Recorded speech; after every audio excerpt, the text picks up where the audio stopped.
¿Qué tal, señores? Buenas noches, sean bienvenidos un miércoles más a este programa que llamamos Lo Hablamos en el Correo de Andalucía Televisión. Ustedes están en casa calentitos porque la semana viene fría, lo habrán notado, es el tema de conversación en los bares, en los trabajos, entre los amigos, todo el mundo se acuerda de que esta semana de febrero está siendo bastante fría. Y eso que en Andalucía, sobre todo en Sevilla, está pasando un poco de largo la ola de frío, pero en el norte la cosa ya están viendo cómo está provocando que haya atascos, nevadas, una serie de problemáticas vinculadas a este frío. Las temperaturas en la provincia de Sevilla se han quedado en torno a los 0 grados, no han llegado a bajar de esta cifra en la provincia, y en la capital pues en 2 o 3 grados, las noches muy frías y los días pues no terminan de remontar. La cosa va a seguir así en lo que nos queda de semana. También de cara al sábado y al domingo, en principio se preveían lluvias que podían dejar algún tipo de nieve en la provincia, en pueblos del Aljarafe incluso, pero la probabilidad de lluvia ha desaparecido casi por completo y lo único que vamos a tener, eso sí, es mucho frío.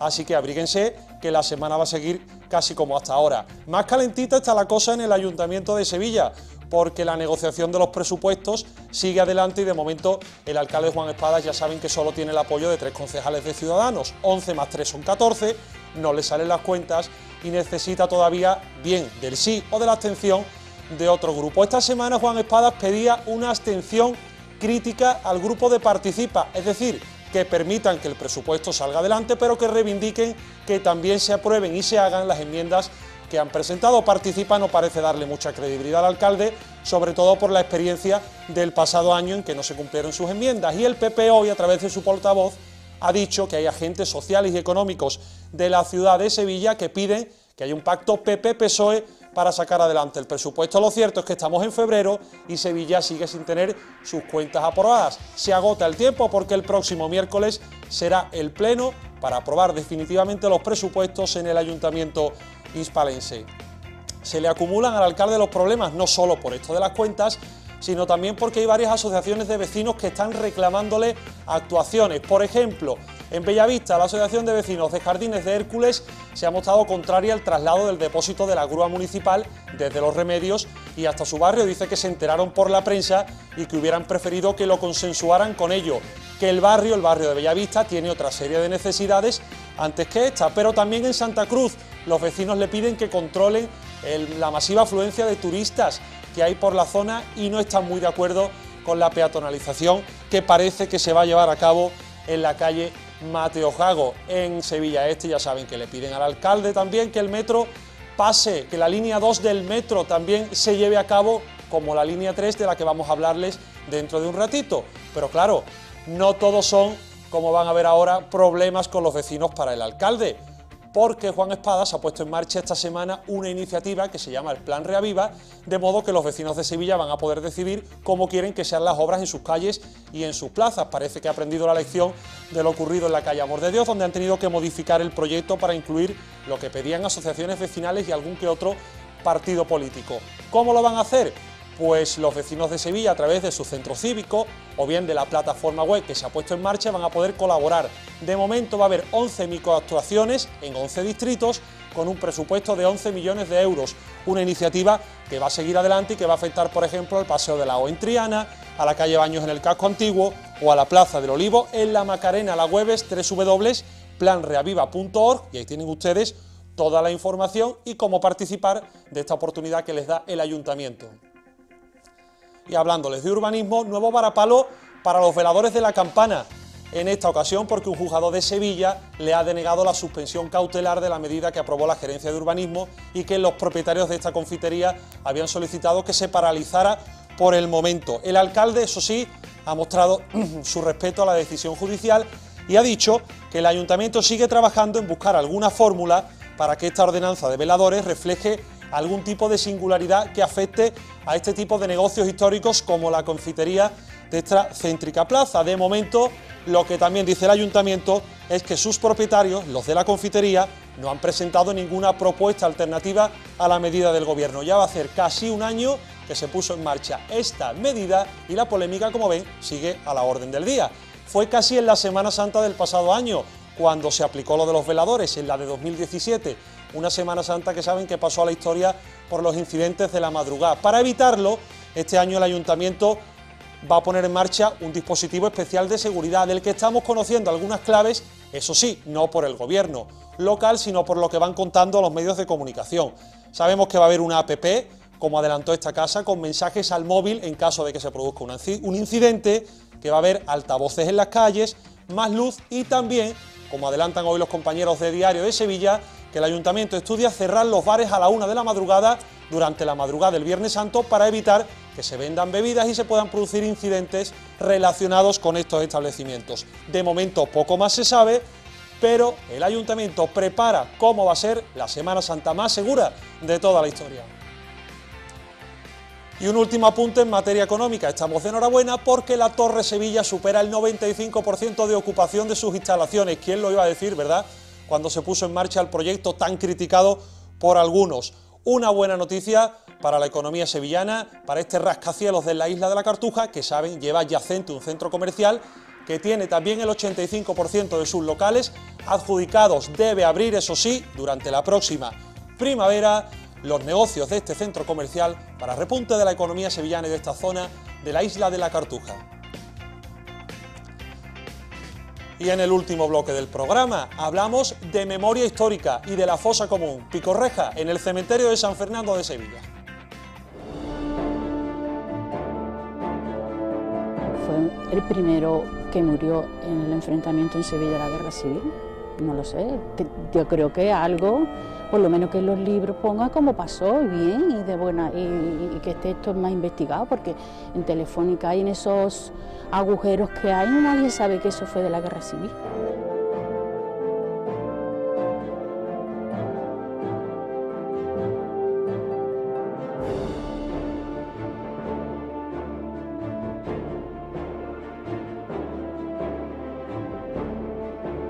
Yo creo que nadie puede entender si no lo siente. ¿Cómo lo he sentido yo? Pues porque es mi abuelo y porque la sangre todavía... Yo tengo que tener sangre de él cuando siento esto.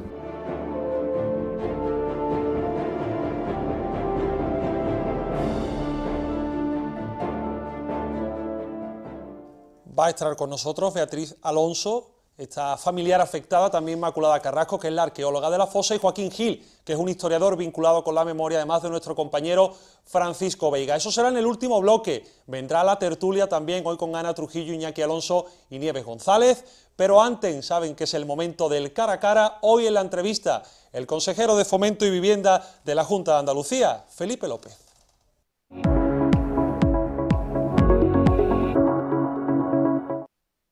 Con poco más de 20.000 habitantes, Alcalá la Real, en Jaén, puede presumir de ser tierra natal de muy ilustres alcalaínos que han alcanzado el éxito profesional y personal.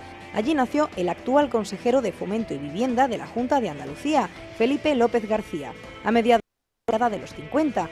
Algo más de 2 años lleva en un cargo al que accedió de la mano de Susana Díaz, después de haber sido alcalde de su pueblo, diputado y senador en las Cortes Generales y hasta presidente de la Diputación de Jaén, cargo que ocupó durante 15 años. Felipe López es licenciado en Psicología por la Universidad de Granada y ha sido funcionario y profesor de enseñanza secundaria en la especialidad de Pedagogía Psicología. Quizás merezca la pena que analice el por qué su municipio, Alcalá la Real, ha dado ya 3 consejeros de la Junta de Andalucía, Antonio Ávila, Elena Víboras y él mismo. Y por si fuera poco y no hubiera tenido responsabilidades en esta vida, ha sido también miembro de la Comisión Ejecutiva de la Federación Española de Municipios y Provincias, organización en la que presidió la Red de Gobiernos Locales Biodiversidad. Esta noche nos visita para hablarnos de los retos que afronta este año al frente de su consejería, del Pacto A3 que han firmado para el desarrollo de la línea 3 del Metro de Sevilla, de infraestructuras y de la política de vivienda. Todo eso y mucho más lo hablamos esta noche en el Correo de Andalucía Televisión con el consejero de Fomento y Vivienda, Felipe López. Yo creo que es el primer invitado que viene desde Jaén, desde Alcalá la Real nada menos. Felipe López, consejero de Fomento y Vivienda. Buenas noches. ¿Qué tal? Buenas noches. No sé si el día lo ha tenido muy ocupado, pero le agradezco de verdad que haya aceptado esta invitación. Un placer y una oportunidad para explicarle a los ciudadanos qué hacemos con la confianza que nos da y con los recursos que ponen en nuestras manos. Bueno, señor consejero, tiene usted a una parte de Sevilla muy contenta. Desde que se llegó a ese acuerdo a 3 bandas, para que Ayuntamiento, Junta y Estado al menos sentaran las bases de que el metro de Sevilla va a tener una continuidad. Así que están los sevillanos de enhorabuena, ¿no? Entiendo. Yo creo que lo importante es establecer un punto de inflexión. El alcalde estaba especialmente empeñado, de luego el Gobierno de Andalucía también, y lo que representa este principio de acuerdo con el Ministerio de Fomento es que vamos a poder darle continuidad a un tramo más de un proyecto ambicioso que es la red completa de Metro de Sevilla, pero ciertamente ni por razones presupuestarias ni por razones funcionales se pudiera poner la ciudad entera patas arriba. Hay que empezar por la línea 3, que es la que en el análisis multicriterio de inversión ciudadano servido, conexión formando red con la línea 1, es la que tiene las mejores condiciones. Y eso no implica, lógicamente, que ahí se quede el objetivo. Se trata de seguir avanzando. Pero el que pretende quererlo todo, a la postre no quiere nada, ¿no? Que mucho abarca, ya dice el refranero. Sí, ¿no? Bueno, pero en 2009 hablábamos de la línea 1 del metro, han pasado pues casi 10 años, ¿eh? ¿Por qué se ha tardado tanto en llegar a un acuerdo? Bueno, yo creo que todo el mundo, la línea 1 ya afortunadamente ha transportado 120 millones de usuarios en el tiempo que lleva de vida, ¿no?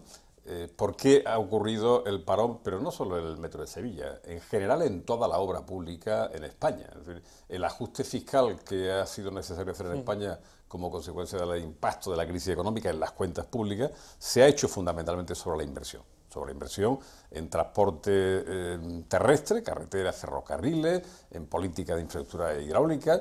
España está invirtiendo ahora poco más de la mitad, 53% de lo que invierte en las 4 grandes economías de la Unión Europea.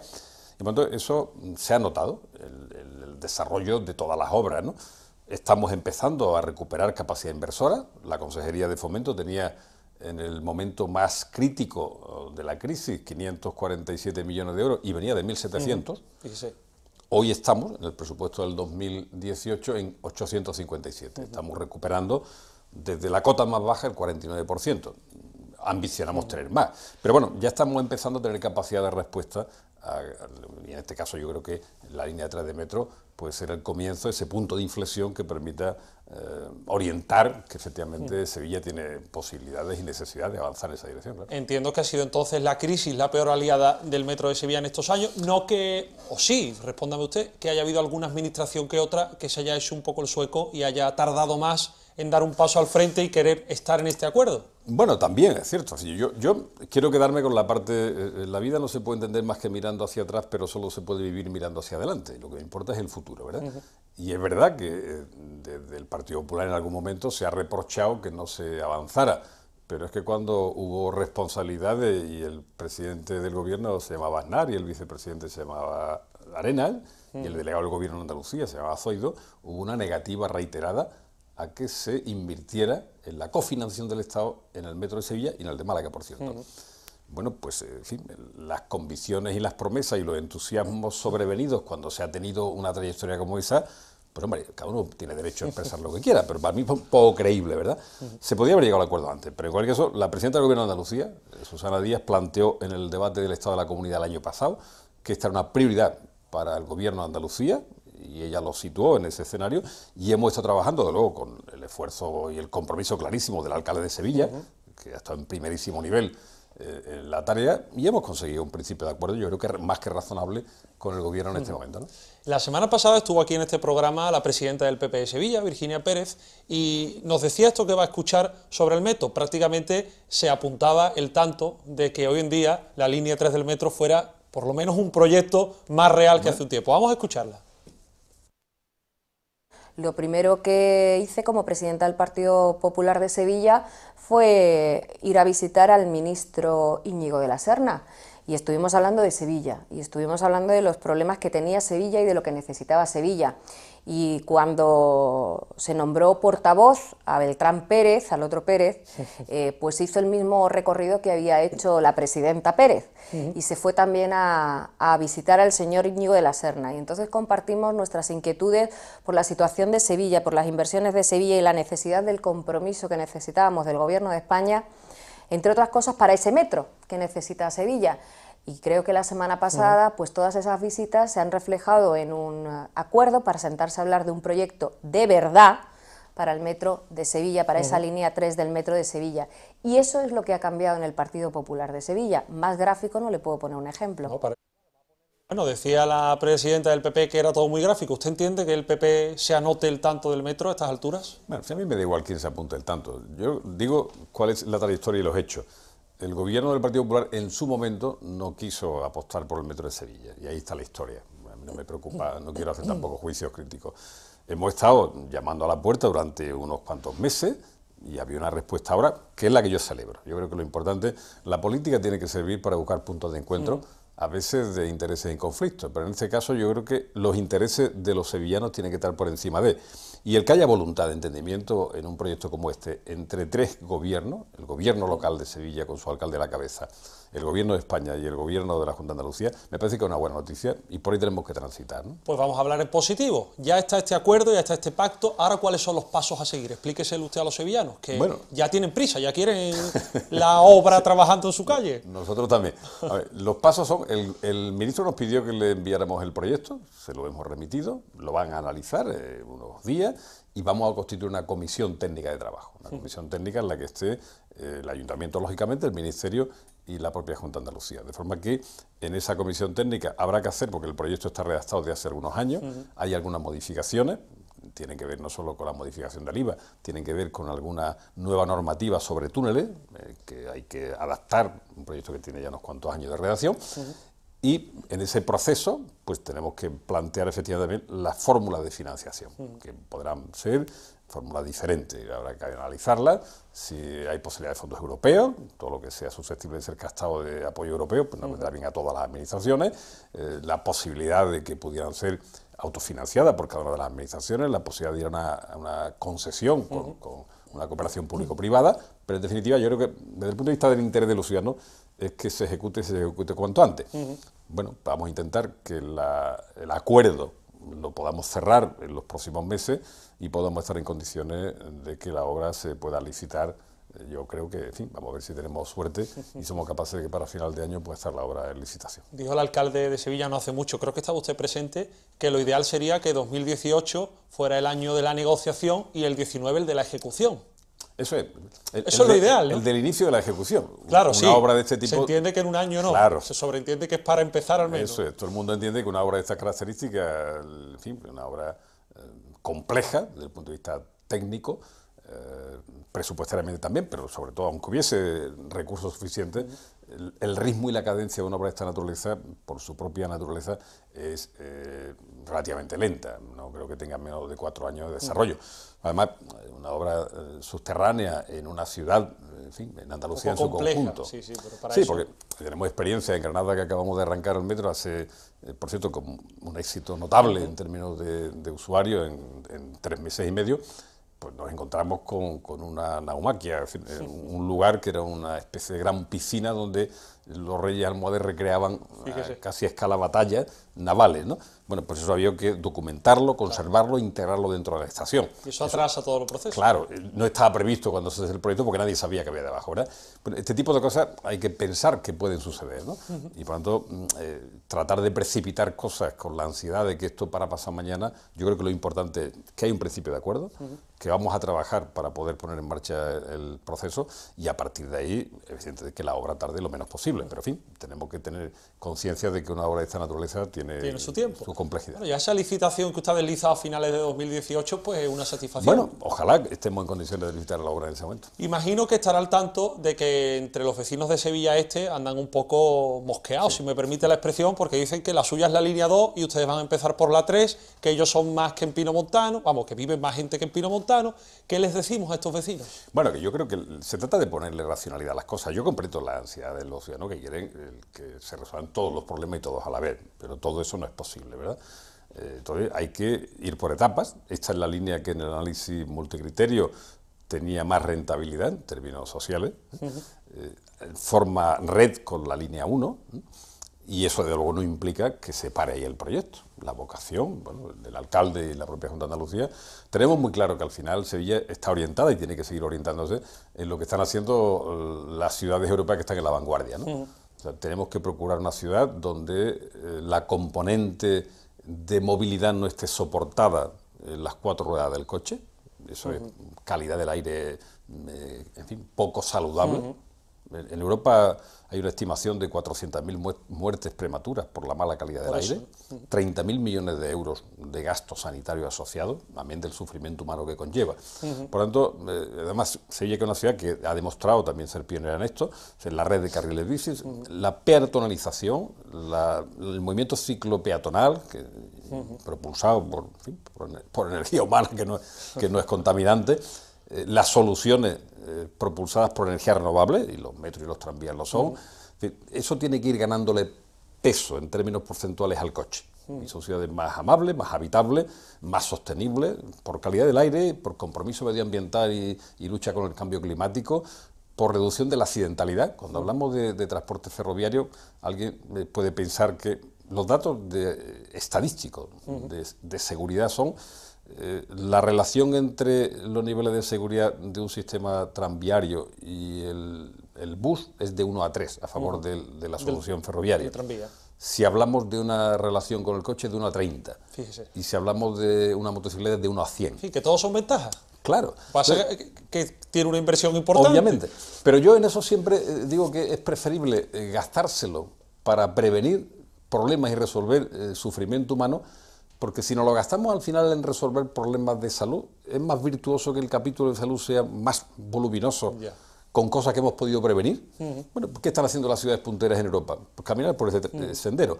Y es lo que yo creo que está haciendo Sevilla, ¿no? Afortunadamente, ¿no? Bueno, yo creo que ni usted ni yo lo vamos a ver, pero por lo que le estoy escuchando, los sevillanos pueden tener la certeza de que cuando se pueda, pero las 4 líneas del metro se terminarán por ejecutar, ¿no? Ese es el objetivo, sin duda. Y hombre, yo a medida que la economía vaya mejorando y la capacidad de respuesta de las administraciones públicas, que han tenido que soportar un impacto, igual que las familias, ¿no? Un impacto muy serio en la capacidad de gasto, y los ajustes se han hecho ciertamente por la inversión. No se podían tocar los quirófanos, ni las escuelas, ni la atención a la dependencia, y más en un gobierno como el gobierno socialista de Andalucía, que tiene una vocación clarísima de mantener la igualdad de oportunidades en lo que son los pilares básicos de una sociedad decente, del estado de bienestar, ¿verdad? Pues ha habido que sacrificar algo. Yo creo que vamos recuperando capacidad inversora y, por tanto, yo creo que podemos ir planteando un horizonte donde ese objetivo sea un objetivo alcanzable.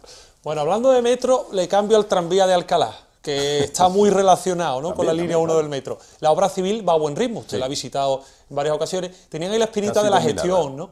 De quién se iba a hacer cargo, si Metro de Sevilla, que era lo que usted en varias ocasiones ha manifestado, ¿no? ¿Cómo va esa negociación?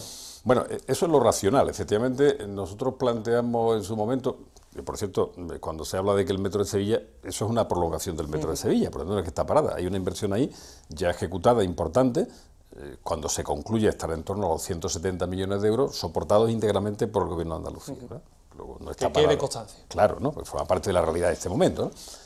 ¿Cuál es la reacción sensata y racional? Bueno, si fuese solo un tranvía que termina en Pablo de Olavide, la capacidad de captación de usuarios es menor que si está integrado en la red de metro, evidentemente, ¿no? Por tanto, desde esa perspectiva, lo lógico es que forme parte de un continuo, no de un lugar donde necesariamente haya que transbordar para montarse en la red de metro. Eso aporta más usuarios, aporta más rentabilidad, aporta luego más rentabilidad social, y ese es nuestro propósito. Tenemos que, bueno, terminarla, estamos ya en la fase final de la obra civil, habrá que contratar los sistemas y todo lo que es el material rodante y todas las instalaciones, y resolver también algunos problemas de orden técnico-jurídico que permitan que se le ponga racionalidad y efectivamente sea una explotación conjunta, ¿no? Que no cree que haya problema, ¿le entiendo? No, yo espero que no. Vamos, estamos trabajando para que eso sea...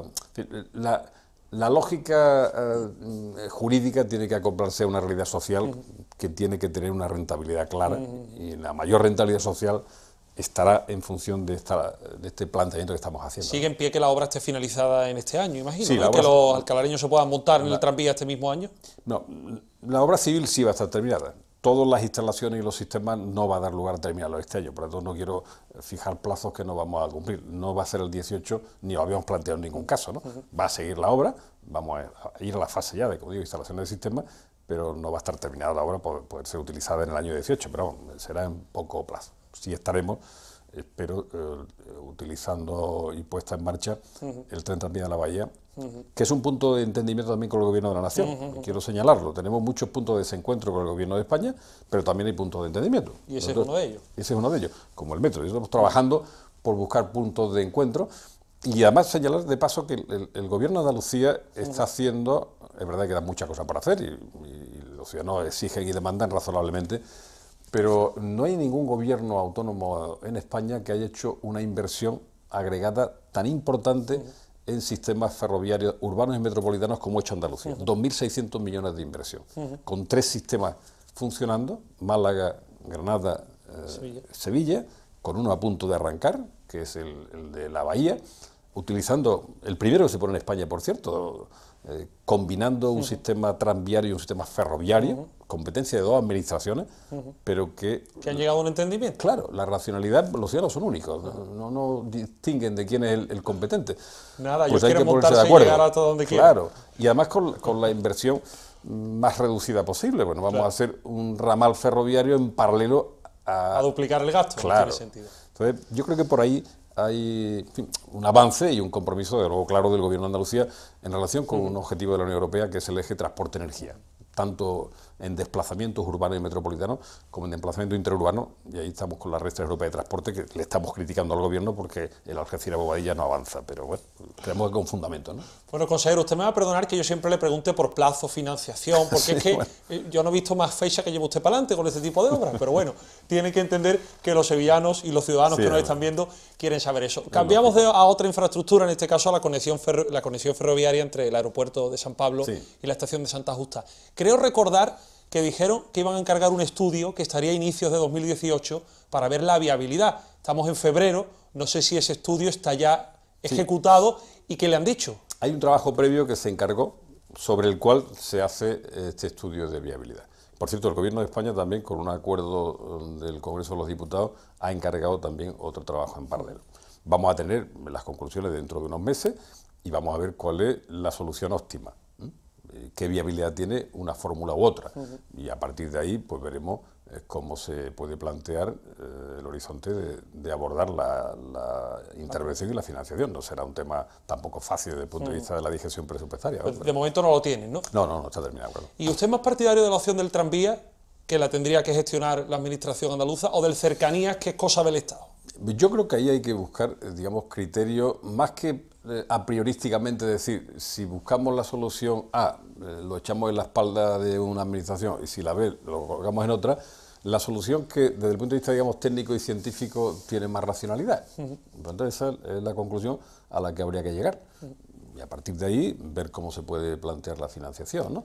Pero yo creo que el acercamiento debe ser no un acercamiento digo, a priorístico, de que si yo me quito de ver quién se encarga de eso. Claro, ¿no? Habrá que buscar también necesariamente un espacio de cooperación de las administraciones, porque estamos hablando de la conexión de 2 infraestructuras muy importantes, ambas competencias del Estado, tanto la estación de Santa Justa como el aeropuerto, pero forma parte también del entramado urbano de primer nivel de la ciudad y por tanto también de los compromisos de movilidad que el Gobierno de Andalucía tiene que gestionar. Pero ¿no? dejando al margen esa carga de quién se haga responsable, usted como consejero de Fomento, ¿qué ve más viable o más recomendable, más positivo para la ciudad?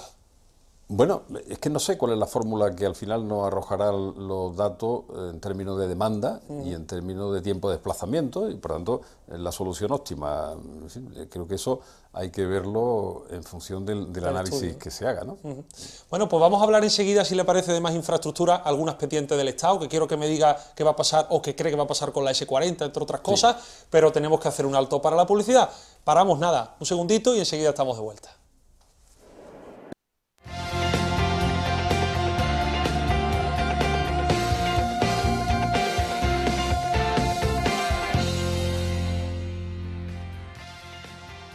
Como han visto, ha sido una pausa cortita, que teníamos muchas cosas que seguir hablando con el invitado de esta noche, el consejero de Fomento y Vivienda de la Junta de Andalucía, Felipe López, que sigue aquí con nosotros en el Correo de Andalucía. Consejero, seguíamos hablando del estado de esas inversiones. Dicen desde Madrid que los túneles de la S40 van a tener presupuesto, si se los aprueban, en este 2018. ¿Usted se lo cree? Bueno, ojalá. Sí, normalmente los comportamientos pasados suelen ser buenos indicadores de comportamientos futuros y el compromiso ha sido bastante escaso con Andalucía. Por eso se lo digo, por eso se lo digo. Los presupuestos del 17, en relación con los intereses del conjunto de Andalucía, incluido lógicamente Sevilla, con una infraestructura tan importante como esta, contenían el 13,5% de la inversión del Estado. Desde Andalucía no hemos pedido nunca privilegio, pero sí estamos pidiendo un cierto sentido de la equidad. la disposición adicional tercera del Estatuto, que es una ley orgánica, aprobada en las Cortes Generales, decía algo tan razonable como que si somos el 18% de andaluces españoles, el 18% de la inversión del Estado viniera a Andalucía, no el 3,5%, ¿verdad? Pues ahí hay una razón fantástica para que ese diferencial que no está llegando pueda llegar y resolver un tema tan importante para la ciudad de Sevilla y para la provincia como es ese cinturón, que porque el otro está ya colapsado y colmatado y hay necesidad de avanzar. Bueno, vamos a ver hasta qué punto. Yo quiero creer que el gobierno en fin, dice la verdad en el compromiso, pero en fin, como digo, el pasado no indica eso y ojalá tengamos que felicitar al gobierno porque lo haga así. Yo no tengo ninguna necesidad ni deseo tener argumentos para la crítica, prefiero tenerlos para felicitar, decir, hemos avanzado y hemos resuelto esto. ¿Sí? Ojalá cambie la música, ¿no? Ojalá le den la razón, ¿no? Sí, un sí, compañero suyo, el presidente de la Diputación, Fernando Rodríguez Villalobos, estuvo aquí, ¿no? Y le hacía la misma pregunta y me dijo rotundamente, no creo que vayan a presupuestarlo, ni creo que vayan a empezar. Fue mucho más claro en ese sentido, ¿no? Sí, a él al menos la confianza parece que la ha perdido por completo. Sí, no, porque yo decía que el comportamiento pasado suele ser un buen indicador de lo que se puede esperar en el futuro y lamentablemente no se ha comportado en el pasado con un compromiso nítido y claro en materia de inversión en esta infraestructura tan importante, pero ojalá cambie. ¿Sí? En fin, si me pide confianza y tuviera que hacer un ejercicio de poner la mano en el fuego de qué va a pasar, tengo poca confianza en que sea así, pero otra cosa es que yo desee que sea así. Sí. Ojalá sea así. Bueno, no quiero dejar de preguntarle por el peaje a Cádiz, que no sé si usted lo frecuenta habitualmente. Yo he estado hace poco y me ha costado 15 euros el hecho de ir y volver a Cádiz. Fíjese, para el que tiene que ir habitualmente, ¿hasta cuándo vamos a soportar esta situación? Dicen que hasta 2019, pero hay otra vez la confianza, consejero. Sí, no, yo ahí francamente tengo poquísima confianza. Yo le planteé, llevaba un poco más de un mes en la responsabilidad de la consejería y le planteé a la ministra de Fomento, hoy presidenta del Congreso de los Diputados, algo tan racional como lo siguiente. Ese es un eje de comunicación del Estado, desde Madrid hasta Cádiz, ¿verdad?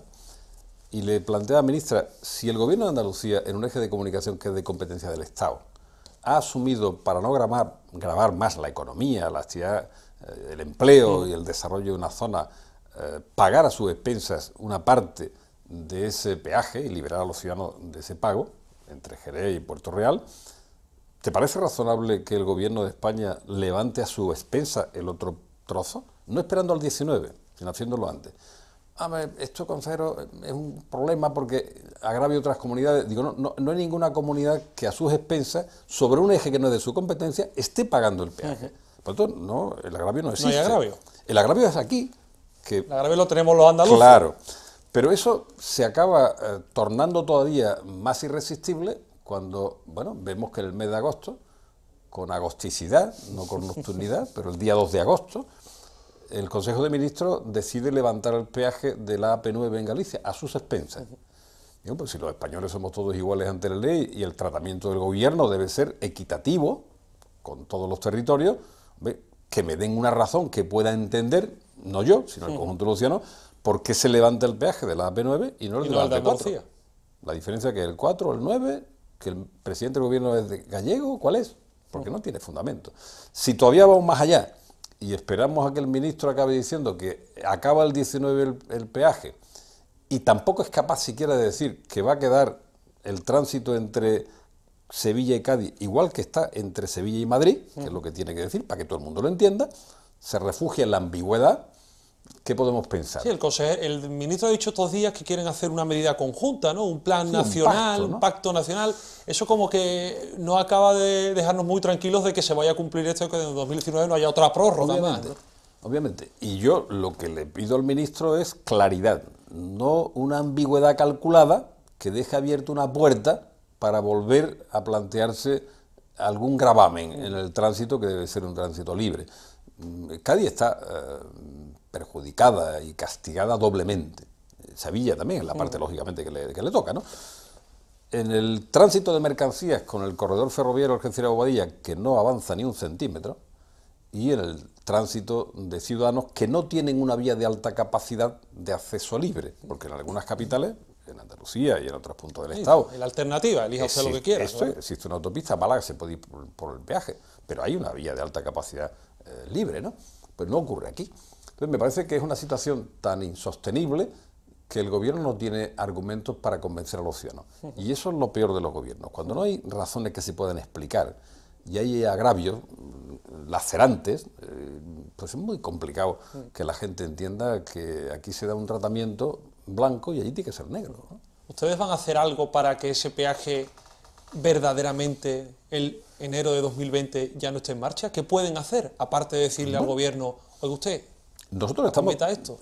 Yo, desde luego, cada vez que he tenido ocasión, con la anterior ministra, con el actual ministro, verbalmente y por escrito, tomando iniciativas en el Parlamento andaluz, en el Parlamento nacional, con el Grupo Parlamentario Socialista, en el Senado, estamos planteándole, y de luego hay otro elemento que es el más persuasivo al final.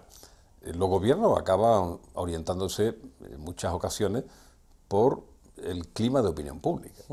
Si va creciendo el descontento, y hay motivos para el descontento, ¿verdad?, con un tratamiento tan discriminatorio como este, pues a lo mejor eso es más efectivo que aprobar una PNL en el Parlamento, porque acabe el gobierno entendiendo que se está jugando una buena parte de su credibilidad y de la confianza en los ciudadanos, porque eso no lo acaba entendiendo nadie.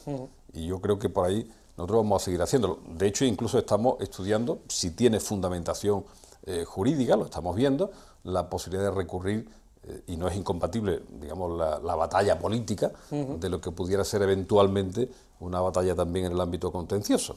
Pero, en fin, yo voy a seguir tratando de apelar a la racionalidad de que no vamos a aceptar, por lo menos en silencio, que se dé un trato a Galicia que es absolutamente discriminatorio respecto a la legítima demanda de Andalucía. ¿Esa vía por lo contencioso que desliza, en qué consistiría? No sé si la puede aclarar un poco más. Bueno, estamos estudiando, digo, si tiene fundamentación jurídica sólida para poderlo plantear. Se trataría de, en función de la legislación, con los plazos máximos que tiene las autopistas para poder ser explotadas, si se ha cumplido ya el periodo máximo y estuviésemos en condiciones. Es una hipótesis de trabajo. Por lo tanto, sí, están en ello. Eso es, analizando el fundamento jurídico.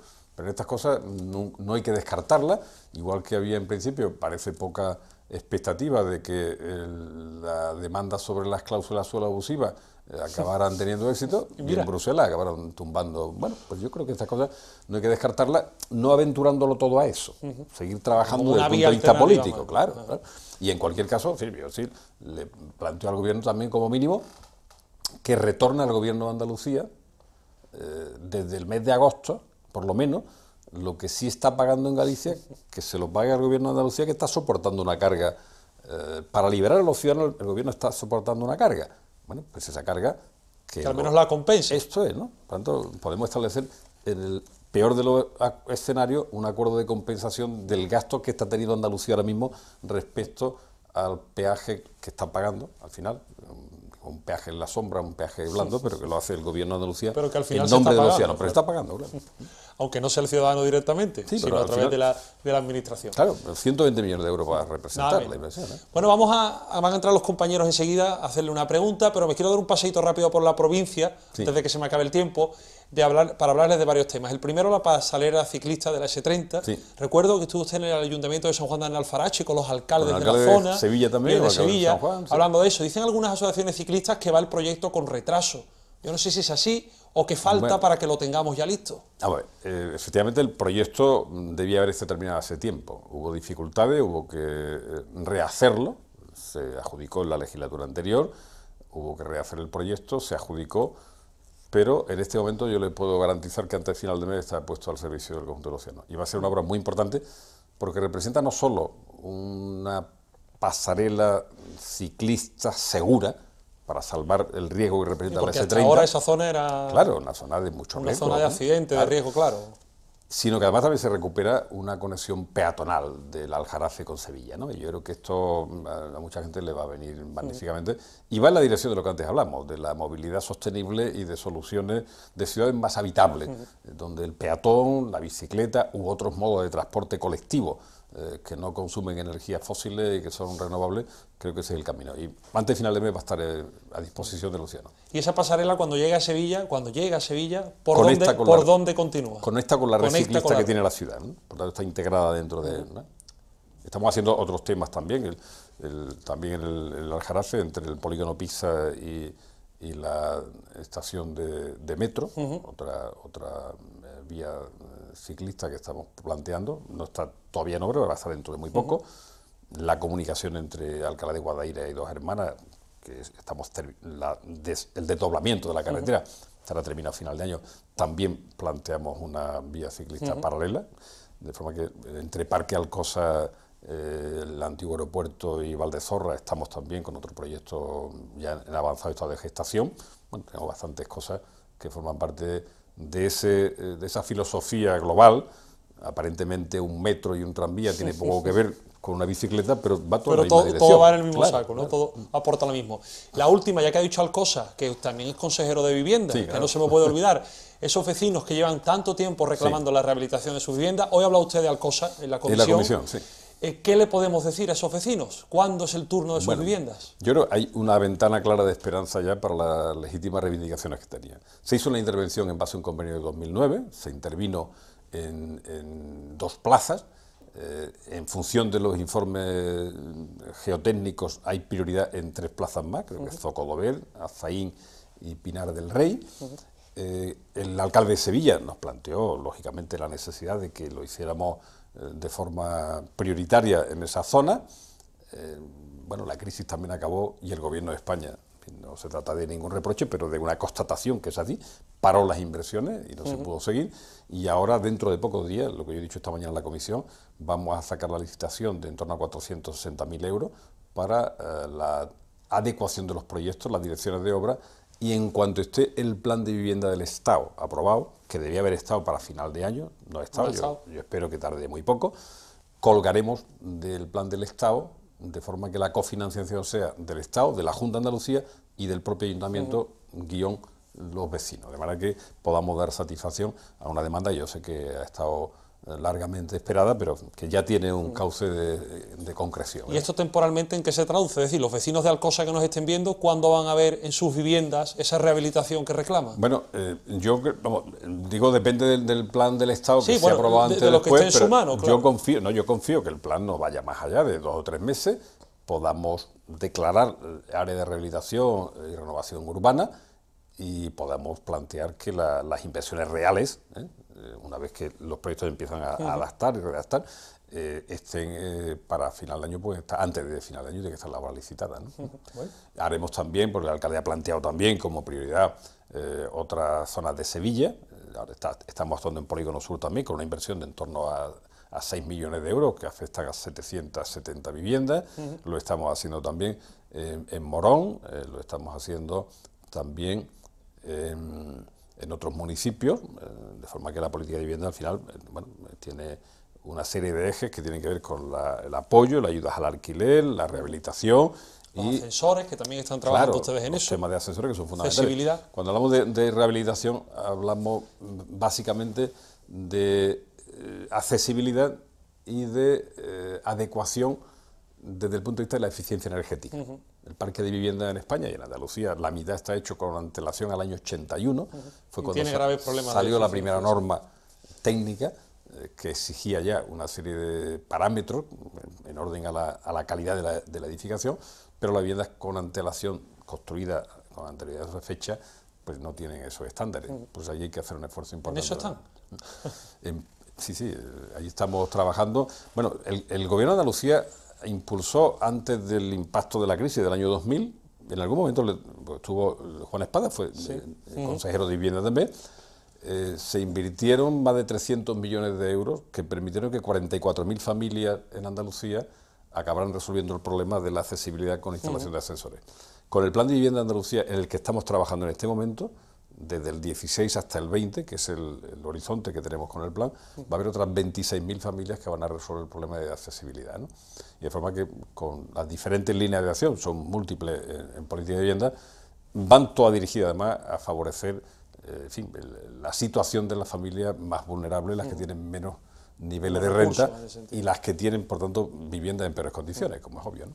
Bueno, consejero, van a entrar enseguida nuestros compañeros Ana Trujillo, Nieves González, Iñaki Alonso, cada uno viene con una pregunta para nuestro invitado de esta noche, luego vendrá el tiempo de la tertulia, pero mientras ellos entran, vamos a volver rápidamente al tema del metro, va a haber un vídeo mientras, en el que nuestra compañera Fátima Pizarro se ha dado una vuelta por Sevilla Este, que es donde siguen reivindicando, como hablábamos antes, la línea 2 del metro, y esto es lo que se ha encontrado.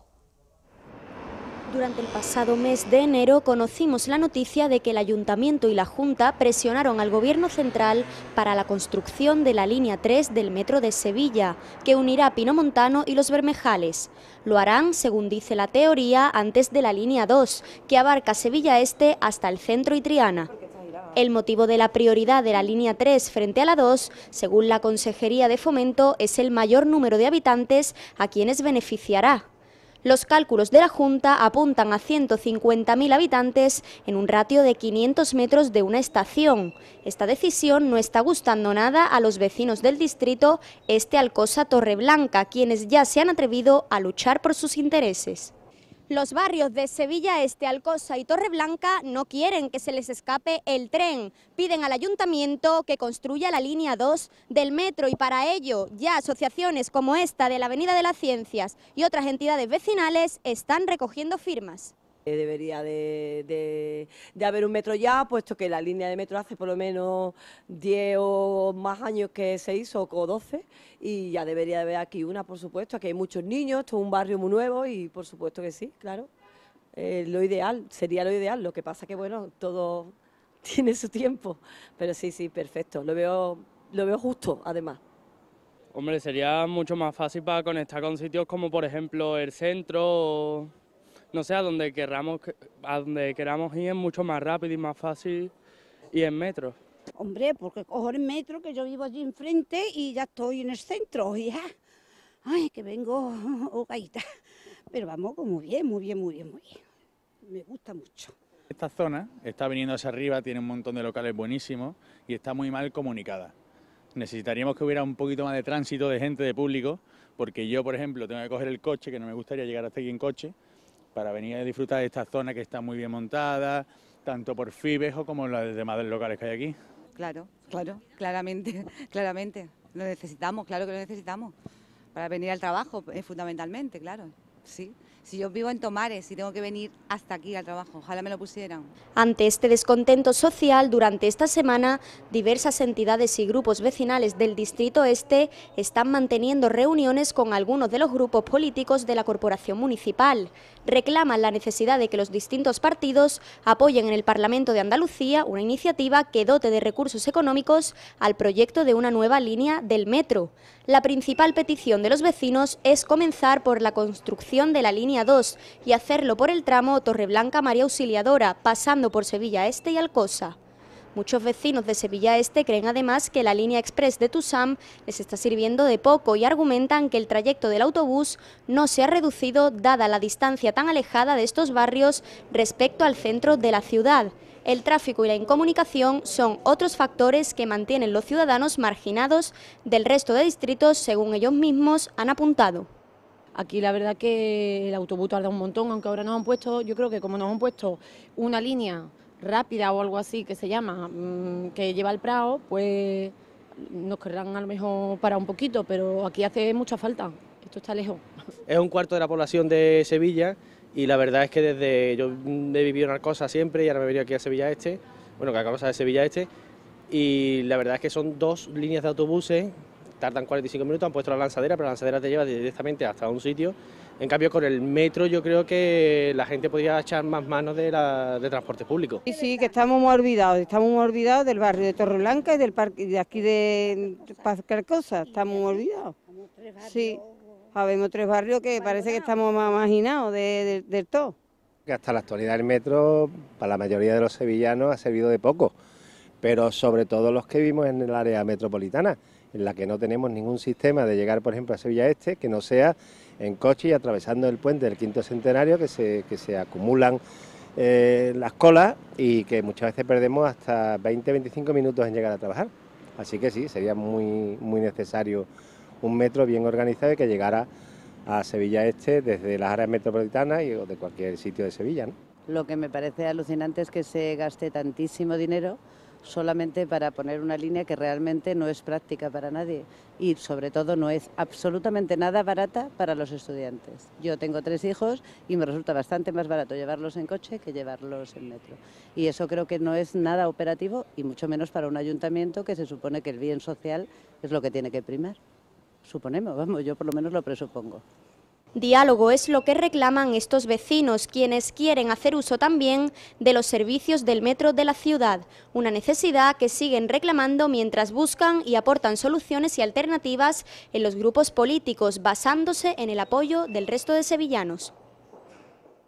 Pues gracias a nuestra compañera Fátima por este fantástico trabajo desde Sevilla Este. Si la semana que viene lo hacemos en Pinomontano, seguramente la gente esté un poquito más contenta, pero bueno, nunca llueve a gusto de todos, ¿verdad, consejero? Bueno, compañeros, Nieves González, Ana Trujillo, Iñaki Alonso, buenas noches, bienvenidos. Buenas noches. Aquí tenéis al consejero, que es todo vuestro en este ratito, que yo ya lo he tenido un buen trecho. Empezamos por ti, Nieves. Muy buenas noches. Mira, yo le comentaba al principio de la entrevista que le hacía a Mario que las ciudades no pueden basarse en el coche, ¿no? Que hay que buscar alternativas. Comentaba también que la bici es una de ellas y de hecho mencionaba el carril de Valdezorra. No sé, esa reclamación vecinal tan antigua que llevan los vecinos esperando tantos años, no sé en qué punto está, si ya hay un acuerdo sellado con el ayuntamiento para que eso se desarrolle y qué otras prioridades o qué otros carriles se marcan como fundamentales en el plan de la bicicleta. Bueno, efectivamente forma parte de una filosofía de avanzar en la movilidad sostenible y propiciar al final que las ciudades tengan una parte de los modos de desplazamiento a caballo más de soluciones no contaminantes, de soluciones más saludables, y tiene que ver que eso con la peatonalización, que tiene que ver con la bicicleta, tiene que ver con los metros y con los tranvías, en fin, transporte público, combinación multimodal, ¿no? En relación con el tema de bicicleta estrictamente, además el que usted señala, la presidenta de la Junta tiene un especial interés en que lo resolvamos y estamos terminando el proyecto. Habíamos tenido un pequeñito problema de tramitación porque tropezaba con un tramo de una vía pecuaria que se había afectada y había que resolverlo. La legislación hay que cumplirla lógicamente, la medioambiental como todas, ¿no? Pero el tema está ya despejado y es una obra que tiene, creo que recordar, si no me equivoco, en torno a 1,5 millones de euros de inversión. La vamos a tener en licitación, yo calculo que en un plazo de 4 o 5 meses. Y junto a eso, bueno, antes de final de mes vamos a poner en funcionamiento ya a disposición de los ciudadanos la conexión con el Aljarafe, con la pasarela de la S30, que es un tema también muy demandado, muy reivindicado por acciones ciclistas, también por peatones, porque se va a recuperar un camino que ha sido un camino históricamente transitado por peatones para venir a Sevilla y que con la S30 acabó interrumpiéndose. Yo creo que es una obra muy agradecida. La comunicación que llevaba también aparejada la obra desde Alcalá de Guadaira hasta Dos Hermanas, llevaba un carril bici en el propio proyecto, que lo tuvimos que segregar de esta obra porque había dificultades y para no parar la obra principal decidimos rehacer el proyecto del carril bici, pero es otra obra que vamos a continuar, y otra que tenemos ya, el proyecto en fase, si no está en licitación, estará en los próximos días, próximas semanas, que es la comunicación del polígono Pizza con la estación de metro de Ciudad Expo. De manera que es un conjunto de obras que van en esa dirección. Sevilla además ya ha hecho un esfuerzo importantísimo en la red urbana para hacer lo que en definitiva representa una ciudad puntera. Nuestro objetivo del plan de la bicicleta era que el 10% de los movimientos fuesen en vía ciclista. En Sevilla ya está por encima, estamos hablando de... Yo esta mañana comparecí en el Parlamento también hablando de la red Eurovelo en relación con... Aquí hablamos de redes urbanas y metropolitanas, pero es tan importante también en el ámbito europeo las redes interurbanas. Son 70.000 kilómetros lo que está definido en la red Eurovelo en toda Europa. En Andalucía hay dos redes, vamos, dos ejes de esa red, el Atlántico y el Mediterráneo. El Atlántico más corto, que afecta solo a Huelva en dirección Portugal. El Mediterráneo transita desde Cádiz, donde nace, Cádiz, Málaga, Granada, Almería, toda la costa hasta Chipre, ¿no? Bueno, pues ahí hay un proyecto también muy importante que tiene que ver con los usos y la salud y la práctica deportiva de la gente que vive en el entorno, pero tiene que ver también mucho con el desarrollo económico y con el turismo. Hay mucha gente, hay 44.000 millones, quiero recordar, de recursos que mueve el cicloturismo en Europa. Países como Alemania y Francia, que tienen ya un mayor nivel de desarrollo, está en torno a 18.000 y 13.000 millones de euros respectivamente. En España está en torno a 1.600. Pero hay un potencial de crecimiento muy importante y en la medida que seamos capaces de desarrollar estos grandes ejes de comunicación, estaremos invitando a mucha gente que no se desplaza a otro territorio para tener un tránsito de un día, pero si le ofrecemos un trayecto suficientemente largo, de 400 kilómetros, que le pueda permitir estar 4 o 5 días, sí lo hacen. Y Andalucía tiene una ventaja en términos de temperatura y de condiciones climáticas, donde compite con ventaja respecto a otros sitios que en Centro Europa pues, es menos agradable. Hombre, en pleno invierno. En Alemania en bicicleta. Claro, es menos agradable en pleno invierno estar allí que poder disfrutar. Y eso tiene que ver con la integración del territorio, tiene que ver con... Pues la gente no es unidimensional. Si vienen a transitar en bicicleta, al final son consumidores, acaban teniendo interacción con los ámbitos culturales, con la gastronomía. Y ese es un proyecto también muy interesante el que estamos teniendo embarcado. Bueno, habrá que seguir indagando, me parece un proyecto curioso al menos. Ana. Buenas noches, consejero. Buenas noches. Yo vuelvo al metro, en este caso a la línea 1. En el preacuerdo con el Gobierno central, no sé si se ha planteado la conexión entre el Cercanías de la Cartuja con la línea 1 del metro.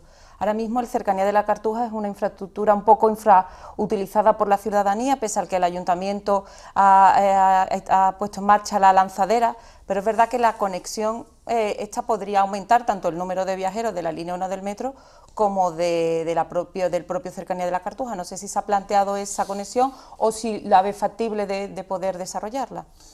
Nosotros, en la solución de movilidad de las ciudades, estamos buscando la fórmula de integrar todos los sistemas posibles, sean de la administración que sean. Para eso están los consorcios metropolitanos de transporte. El funcionamiento del consorcio no significa que la persona jurídica consorcio acabe subsumiendo la responsabilidad en todos los modos de transporte, pero sí en la coordinación. Cercanía depende del Ministerio de Fomento y de Renfe, pero nada impide que funcionalmente, aunque tengamos competencias diferentes, nos pongamos de acuerdo para que haya una lógica que facilite al final el uso del transporte público a los ciudadanos, que esto es de lo que se trata. Si se lo hacemos más cómodo, si lo hacemos más rápido, si lo hacemos más confortable, si lo hacemos más seguro, si lo hacemos más barato, estaremos dándole a la gente estímulos y razones para que deje el coche en su casa. De esto se trata. Bueno, ¿por qué la tarjeta única de transporte, con la tarjeta del Consorcio de Transporte Metropolitano de Sevilla se pudo mover en Granada, en Almería, en Cádiz, hasta en el catamarán que va de Derrota a Cádiz? Vale para todo.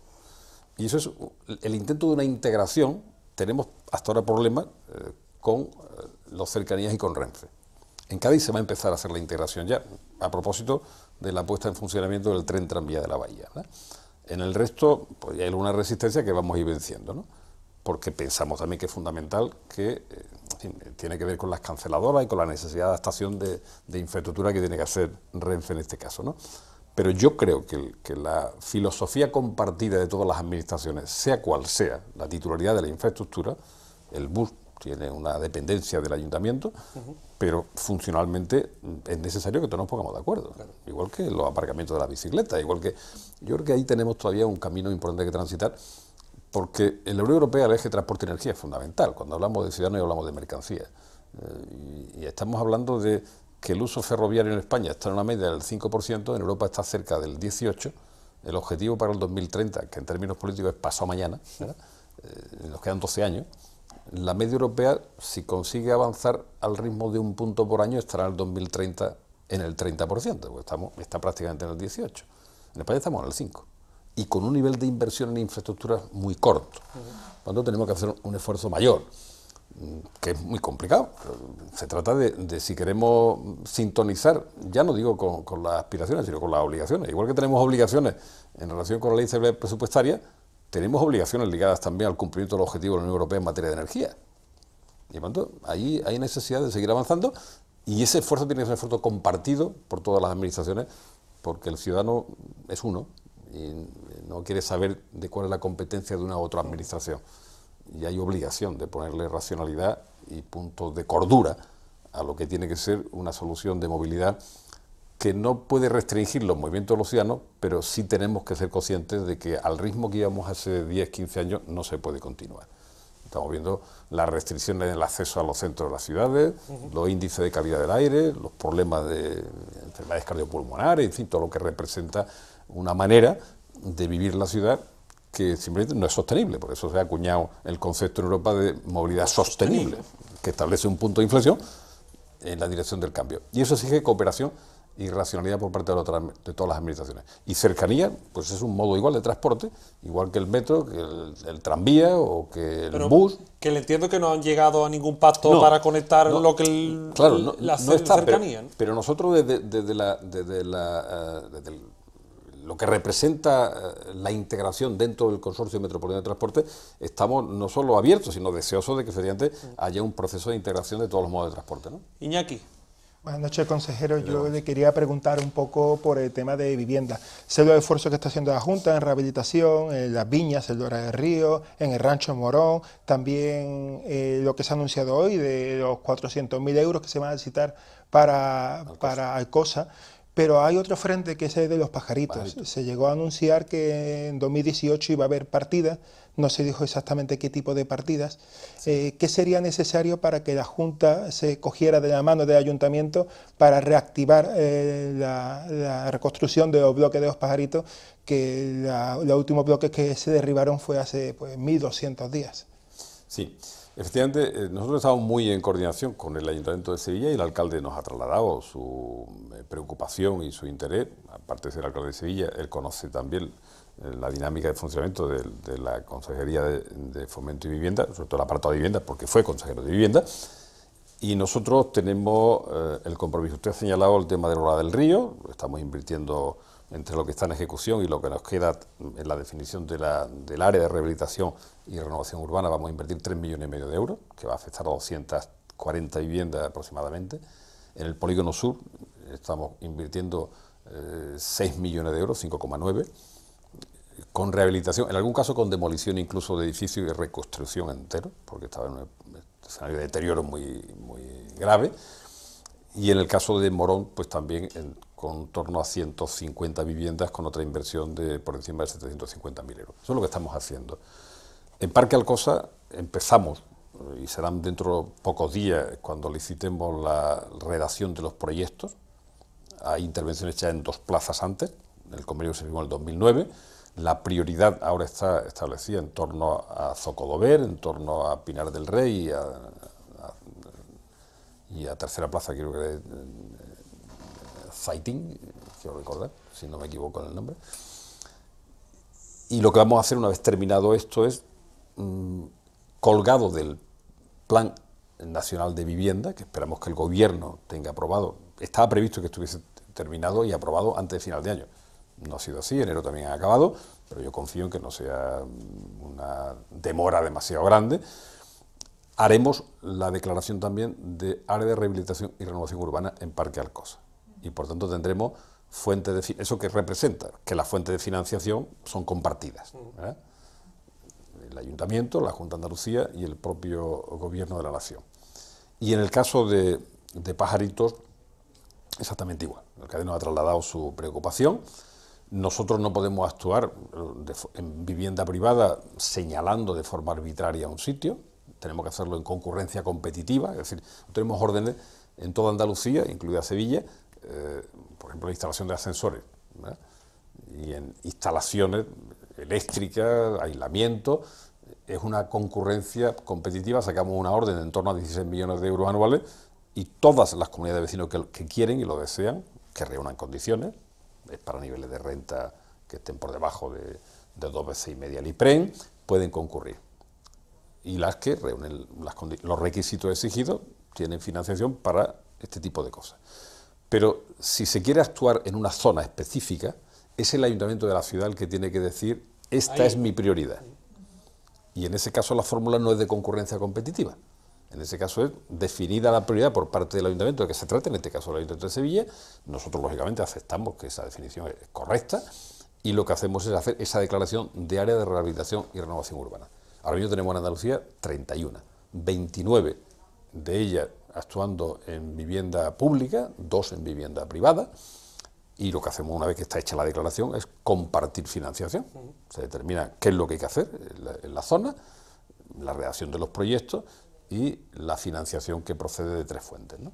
Que es Gobierno de la Junta de Andalucía, Gobierno de la Nación y el Ayuntamiento y o un porcentaje los propios propietarios, porque son viviendas privadas, ¿verdad? Y este es el objetivo y lo pondremos en marcha, como le digo, en cuanto esté terminada la aprobación del plan estatal, que yo confío en que no vaya más allá del primer trimestre, espero que... Bueno, ahí queda ese horizonte temporal. Gracias, chicos, no os mováis, que ahora sigo con ustedes. Voy a despedir al consejero, lo quiero decir adiós con unas imágenes que van a ir poniendo, mientras yo me despido, y le doy las gracias por habernos acompañado esta noche, que ha sido un placer. Por la invitación. Además, esta tranquilidad con la que hemos podido hablar claramente de todos los asuntos que hemos puesto sobre la mesa. A ver, compañeros, tenemos esas imágenes por ahí que yo sé que le van a gustar mucho al consejero, que le van a recordar a algo, ¿no? ¿Con qué le decimos adiós? Dígaselo usted a los sevillanos si no conocen este sitio. Bueno, ese es otro Alcalá. Yo digo que es la única real, ¿verdad? Porque es Alcalá del Valle, Alcalá del Río, Alcalá de Guadaira, Alcalá de los Gazules, Alcalá de Henares. La única real es la Alcalá la Real, ¿no? La que tiene el apellido de Real, ¿no? Es una broma. Pero en definitiva, yo soy de, ahí está de un pueblo fiel. Felipe López, eso es. Que es más allá que un consejero. Bueno, soy un servidor público. Yo soy funcionario del año 77 y me he dedicado a eso, a servir a los ciudadanos. Unas veces a los alumnos de un instituto, que eran 300, y otras veces a los ciudadanos de una provincia, que eran 670.000 en la provincia de Jaén, y ahora 8,5 millones de andaluces. Pero esa es mi vocación, servidor público. Bueno, pues nada, muchas gracias, mucha suerte, ¿eh? Muchas gracias. Y que vaya todo bien. Pausa para la publicidad, despedimos al consejero y empezamos con la tertulia.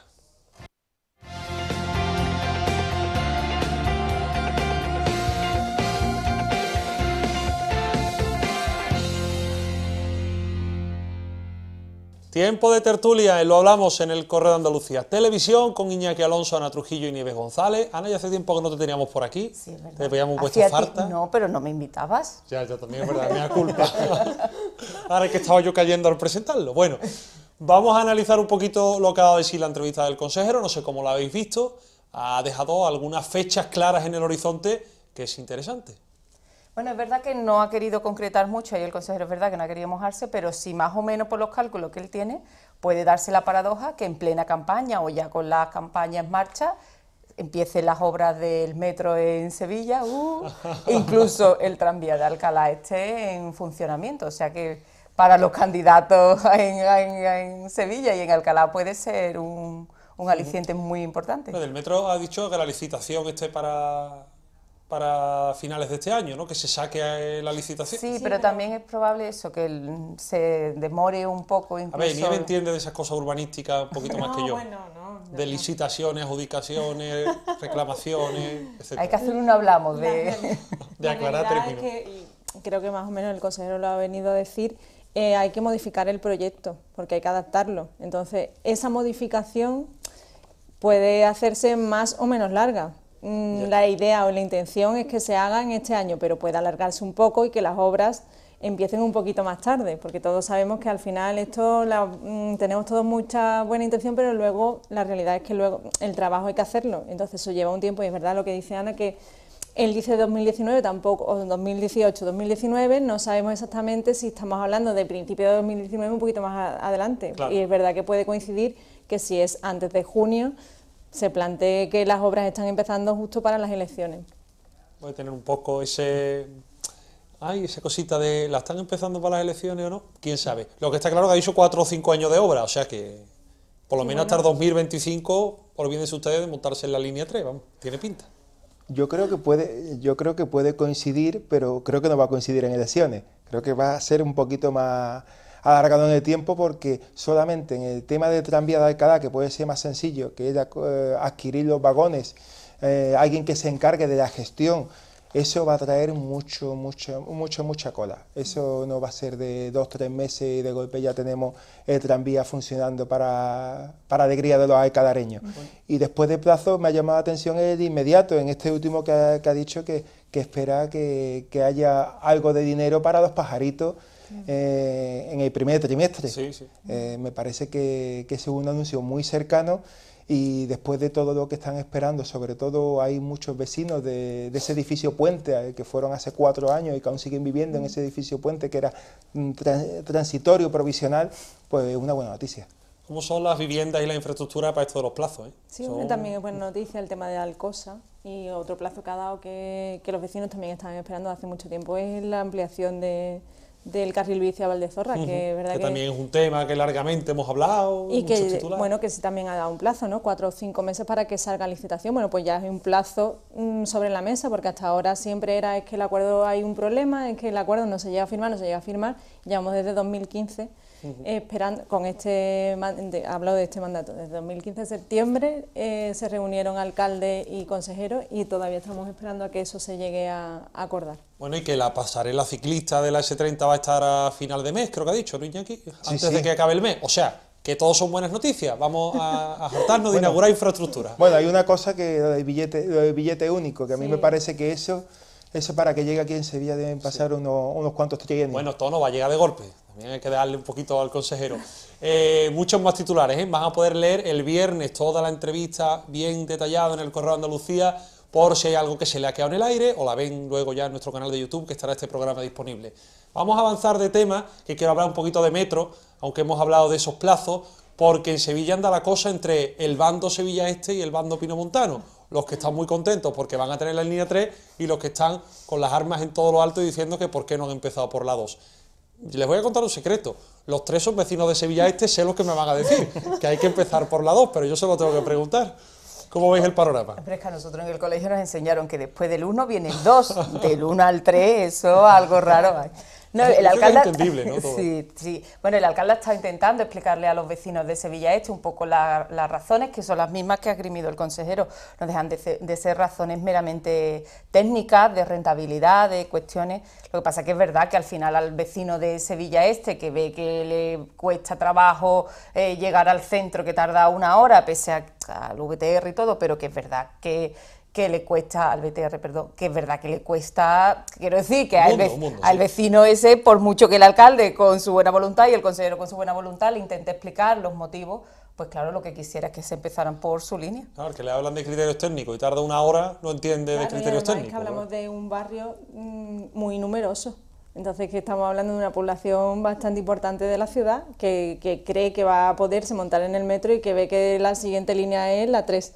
Es verdad que es una cosa que ya se sabía desde hace muchos años, que la siguiente línea iba a ser la 3 y que nadie ha querido anunciar porque, claro, ¿quién le dice a los vecinos que por el que pasa la línea 2, que no va a ser la línea 2 sino la 3? Claro, es muy complicado. También es cierto que no sé hasta qué punto, en el momento en el que se redacta el proyecto, se tiene en cuenta cómo ha crecido la población del barrio en el que está la línea 2, ¿no? Porque es verdad, estoy tirando para el barrio, sí, lo reconozco, pero es que es verdad, estamos hablando de un barrio que tiene 4 veces la población de Los Remedios, por ejemplo, y en Los Remedios hay metro y en Sevilla Este no. ¿Cómo le explicas eso a los vecinos? Pues muy difícil. Es verdad que hoy el alcalde pues les ha dicho a los vecinos que sí que hay línea BTR, pero que eso no significa que no se vaya a seguir construyendo el metro en el barrio. Pero, sí, pero que puede llegar en 30 años. Claro, el problema son los plazos, sí. Claro. Yo lo que veo que los que deberían estar verdaderamente molestos son los vecinos de los Bermejales, por ejemplo, porque han partido la línea 3. No, están muy molestos. Más molestos que los de Sevilla Este. Los Bermejales, para que ustedes lo entiendan, la línea 3 iba de Pinomontano hasta más allá del Campo Orbeti. Bueno, pues se va a quedar en el Prado y entonces a los de los Bermejales, como dicen aquí, le han puesto el caramelito y se lo han quitado a última hora, porque va a su línea, pero a la mitad, claro. Es que todo aquel que ha seguido un poco el metro decía, bueno, la línea 2 Sevilla Este, pero siempre había alguien que decía, no, pero es que se habla de que iba a ser la línea 3. Nadie entiende cómo que en el proyecto inicial no pusieron línea 2 a esta de Pinomontano. Sí. Pero ya que está, cogen un tramo y esos vecinos, esos sí que están afectados, porque seguramente, tal y como planteado en su concesión inicial el alcalde, el tramo prioritario es ese, pero luego es un tramo prioritario de la línea 2. Claro. Que eso llegó a deslizar una vez así de como el que no quiere la cosa, pero la gente de los vecinos de Bermejales no van a verlo seguidamente termine la obra de además que esta línea 3 la vendieron como la que conectaba los 2 hospitales, el Macarena con el Bien de Rocío, que era una de sus grandes bondades. Eso de momento yo creo que vamos a ver antes la mitad de la línea 2 que la línea 3 terminada. Vamos, pero bueno, al menos sale beneficiada por una vez el Hospital de Virgen Macarena y no bueno, Virgen de también es verdad. Bueno, pues no es el único problema que tiene Juan Espadas encima de la mesa, de los vecinos de Sevilla Este, que le reclaman que la línea 2 del metro también sea una realidad, sino que tiene ya desde hace varios meses un dolor de cabeza importante con el tema de los presupuestos. Lo he contado al principio y ya se lo tienen que saber porque cada semana se lo recuerdo, que tienen 11 concejales más los 3 de Ciudadanos que lo van a apoyar, pero que no les salen las cuentas, y ya la última carta que se está jugando Juan Espadas, lo contaba Nieves González ayer, creo, en el correo, es que Participa Sevilla, que ya le sacó el presupuesto adelante el año pasado, haga una abstención crítica, que tampoco sé qué significa eso, pero es lo que quiere el alcalde. Bueno, la abstención crítica significa que se abstengan. Claro, pero ¿cómo se abstiene uno críticamente? No bueno, sé. Pues es que es verdad que el alcalde sabe cuáles son los problemas que le plantea Participa, que son básicamente que le han incluido muchas de las propuestas que ellos hacían digamos, al borrador de presupuesto. Me parece que eran 73, han incluido 54, una cosa así. Están muy representados en los presupuestos, pero el problema que ellos dicen es: no me vale lo que tú incluyas, sino lo que tú cumplas, lo que vayas a aplicar.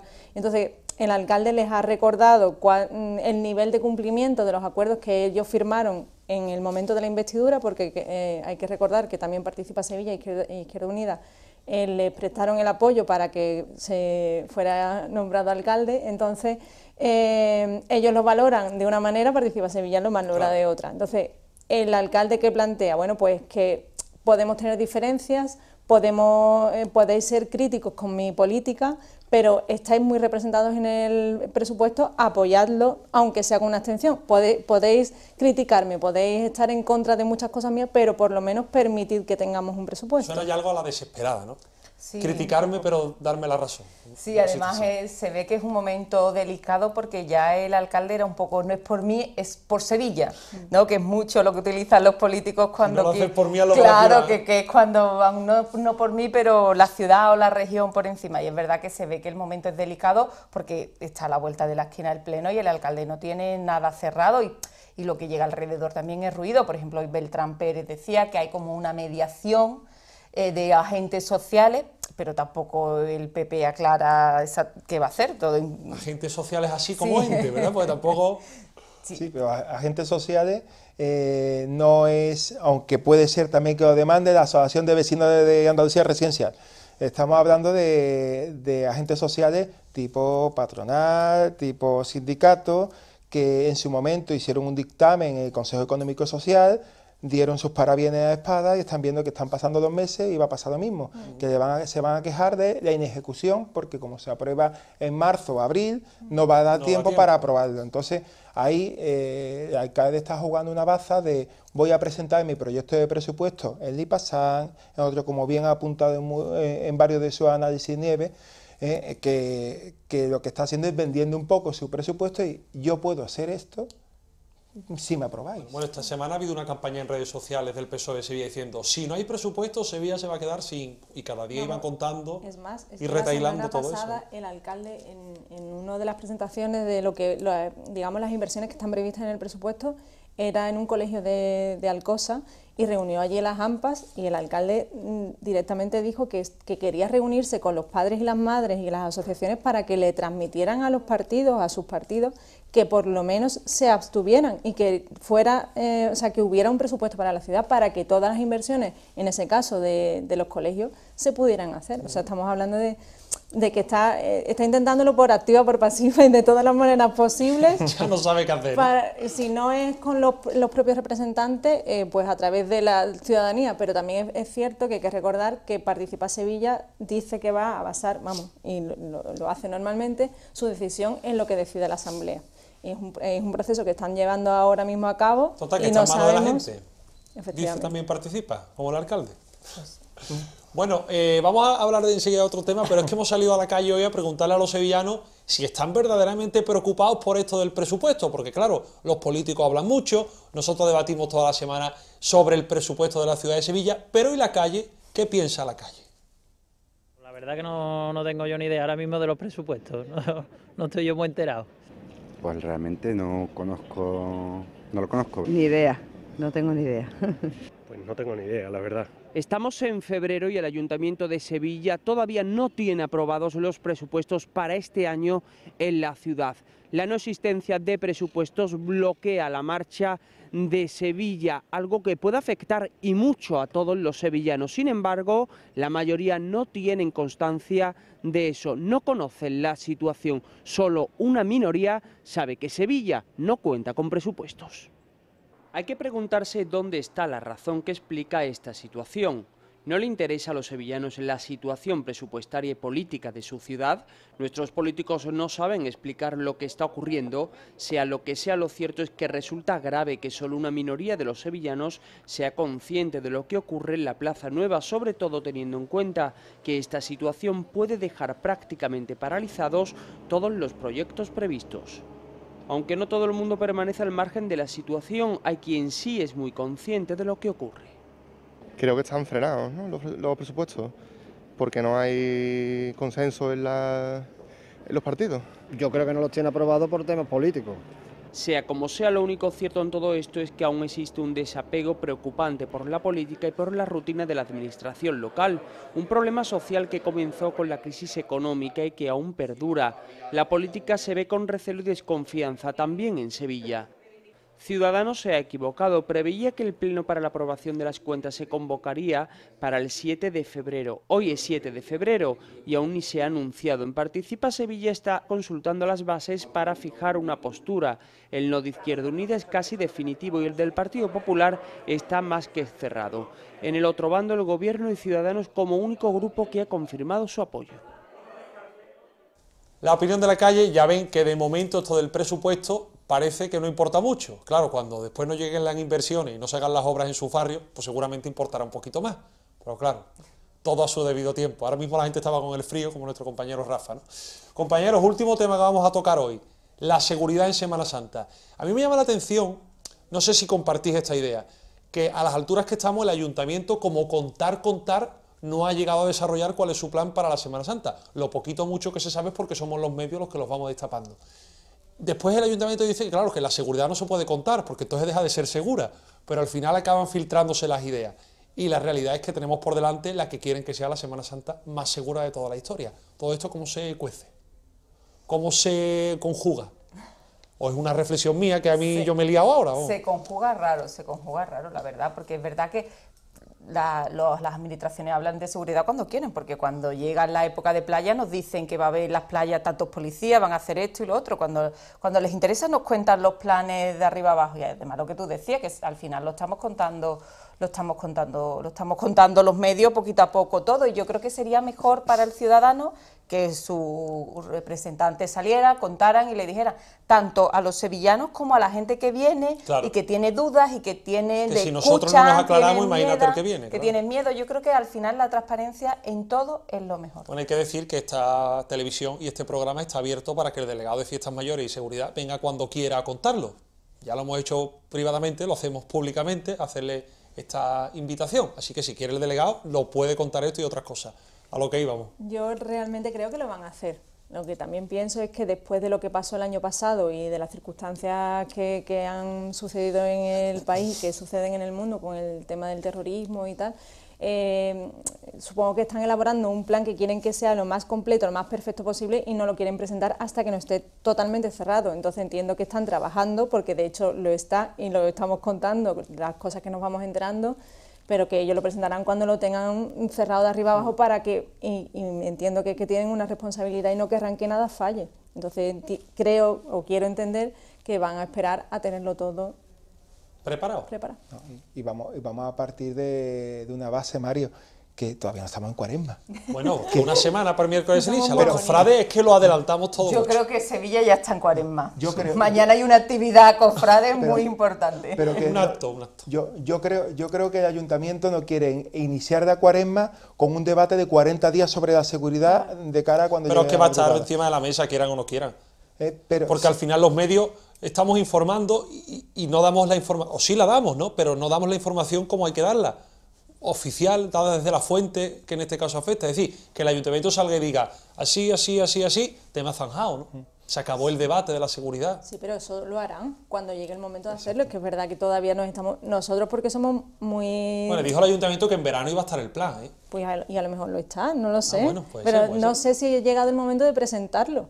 ¿Sabes qué es lo que quiero decir? Que no... Pero yo creo que es que Mario también está pensando en el turista que ya está planificando sus Claro. vacaciones de Semana Santa, está diciendo, ¿a dónde voy? ¿A dónde no voy? Y Sevilla quiere que Sevilla tenga muy claro lo que va a hacer. Bueno, Sevilla es una ciudad segura. Eso. Oye, rápido que nos quedamos casi sin tiempo. Lo adelantan hoy los compañeros de Diario de Sevilla, esto es lo que está estudiando el ayuntamiento, de cerrar los bares a la 1 de la madrugada en la madrugada del Viernes Santo como una de las medidas preventivas. No sé cómo lo veis. Bueno, uno de los problemas que yo o siempre se ha visto en la madrugada es el tema del botellón, de la gente que va bebida, no es una medida que venga mal para atajar el problema. ¿No crees que solo soluciones? Lo que pasa es que el botellón se hace en la calle, el que quiera hacer botellón lo va a seguir haciendo. Si son previsores comprarán la bebida antes de la 1. De la 1. Pero no sé, yo la verdad es que es una medida que no sé si va a ser tan efectiva. ¿No crea más alarma eso? Es decir, todos los bares cerrados a la 1, como cuidado, ¿no? A ver si va a pasar algo. Yo creo que lo de la ley seca, solo habría afectado a los últimos incidentes de la madrugada. Las anteriores madrugadas que hubo incidentes, en ningún momento fue ocasionado por un conflicto en un bar, sino que hubo otras circunstancias. Creo que es más complicado de atajar, por ejemplo, las botellonas, que históricamente, no sé ahora porque ya no paso por esa zona para ver las cofradías y demás, pero las botellonas que se formaban en la Plaza del Duque, al paso de Gran Poder, creo que son más peligrosas que un bar abierto. Yo creo que todas estas cosas las vamos a valorar, si la medida de que los bares puedan estar o no cerrados a una hora sea mejor o peor, o sea más efectiva o menos, la vamos a poder valorar realmente cuando tengamos el conocimiento del plan completo, porque es verdad que nosotros también hemos contado el tema de los SMS, de los altavoces, los GPS, las luces. Hay que ver el plan completo y ver cuál es el refuerzo policial, cuáles son las medidas al completo para valorar realmente si, bueno, pues si los bares van a cerrar una hora u otra, va a ser más o menos relevante a la hora de tener en cuenta la seguridad. No, pero que yo es verdad que la medida de los SMS sí que es verdad que la veo más práctica, porque es verdad que al final la gente escucha ruido y barullo y a lo mejor está corriendo para el lugar del conflicto. Ahí es verdad que si te dice incidente o avalancha en la calle Arfe, pues ya sabes que no vas a tirar para allá. Y es verdad que esa, por ejemplo, sí es una medida que yo la veo más efectiva. Bueno, esperaremos a conocer el plan y por supuesto lo analizaremos a priori y a posteriori, cuando veamos también los resultados. Hoy le voy a dedicar yo a Ana Trujillo, que hacía mucho tiempo que no venía a este programa, un adelanto de lo que van a ver el viernes en Mira qué barrio. Vamos a Los Príncipes, un gran barrio del distrito Macarena, en el que nos lo pasamos pipa con sus vecinos, tanto como así. Yo le voy a dar una vuelta a los columpios, a ver qué me parece. Lo único que me hace falta es pedirte matrimonio, mi hermano. Hace tiempo que no me pedía nadie matrimonio y menos por la tele, ¿eh? Gracias, Juan. O sea, que hay que invita a la gente a que lo conozca. A mí, el que me invita a la cerveza, le doy un café que no. Esto está... ¿Me pone uno para llevar, por favor? Sí, hombre, es un topagüey.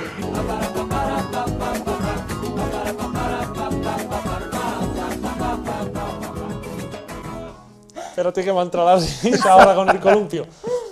No os riáis, hombre, de lo del columpio. No, Mario, te has estado ahí magnífico. Yo te no, veo ahí, que los barrios de Sevilla nos tratan así bien. Mañana vamos a estar en el Polígono Sur, las 3.000 viviendas, grabando el próximo Mira qué barrio, así que si están por allí y se quieren acercar a contarnos cómo se vive por esa zona, pues le invitamos. Desde tempranito estamos por allí.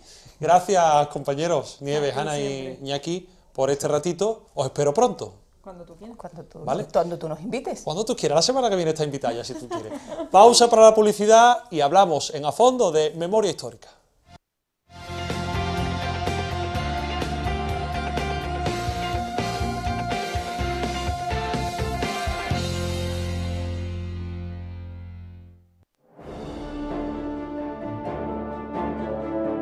Fue el primero que murió en el enfrentamiento en Sevilla de la Guerra Civil. No lo sé, yo creo que algo, por lo menos que en los libros ponga cómo pasó, y bien, y de buena, y que esté esto más investigado, porque en Telefónica y en esos agujeros que hay, nadie sabe que eso fue de la Guerra Civil.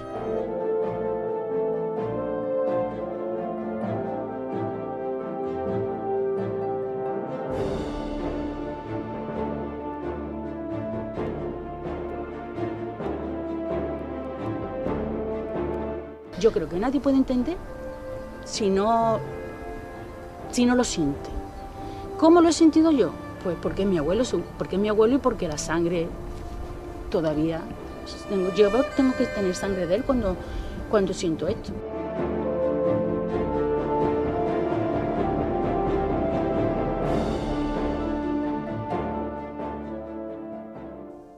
Pues arrancamos el último bloque del programa de esta semana. Queremos hablarles, como les decía antes, de memoria histórica, del recuerdo a las víctimas de la sinrazón o de aquello que derivó una guerra que, como siempre, no tuvo triunfadores en ninguno de los dos bandos. Al menos eso es lo importante, ¿no?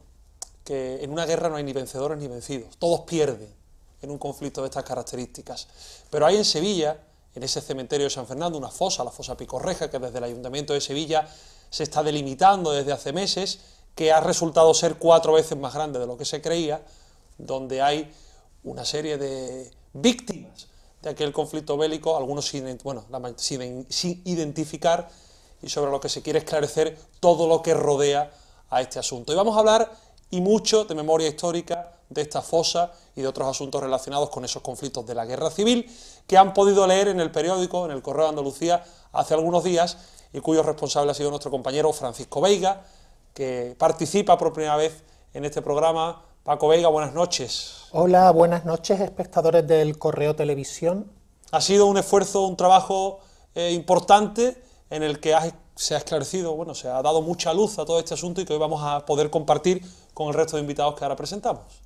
Es muy importante, primero, recordar la relevancia que tuvieron los hechos de la Guerra Civil en Sevilla, con un relato que siempre se ha contado, mitificado, que en realidad las cosas no pasaron así.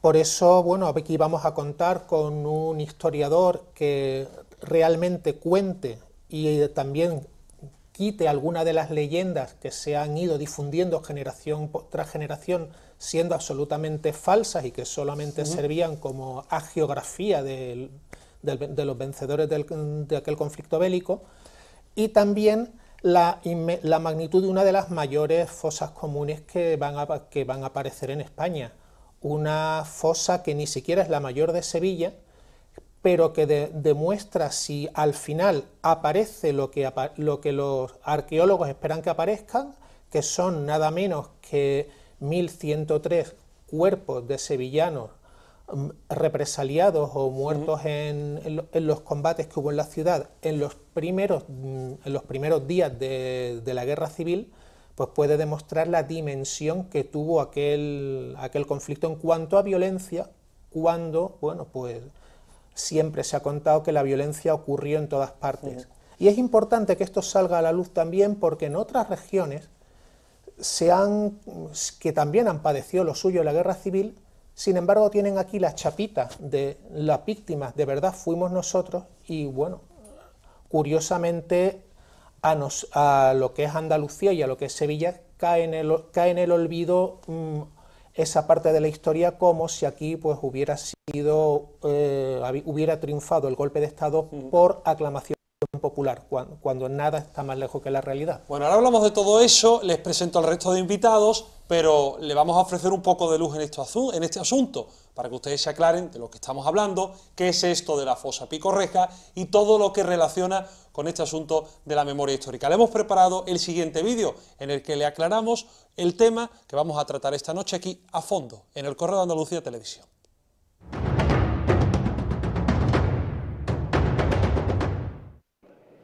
El gobierno de Juan Espadas tiene un objetivo: recuperar el tiempo que, según dice el alcalde, se ha perdido en memoria histórica, una asignatura pendiente para la ciudad. Y en ello se está trabajando. El cementerio de Sevilla, como tantos otros en España, fue utilizado durante la época franquista para enterrar en fosas comunes a los represaliados del régimen.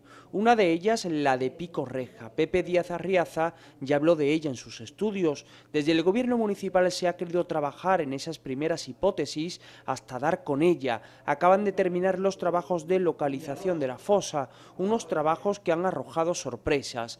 Según los estudios de de Arriaza. La fosa ocupaba unos 170 metros cuadrados. La primera sorpresa del estudio: ocupa más de 700.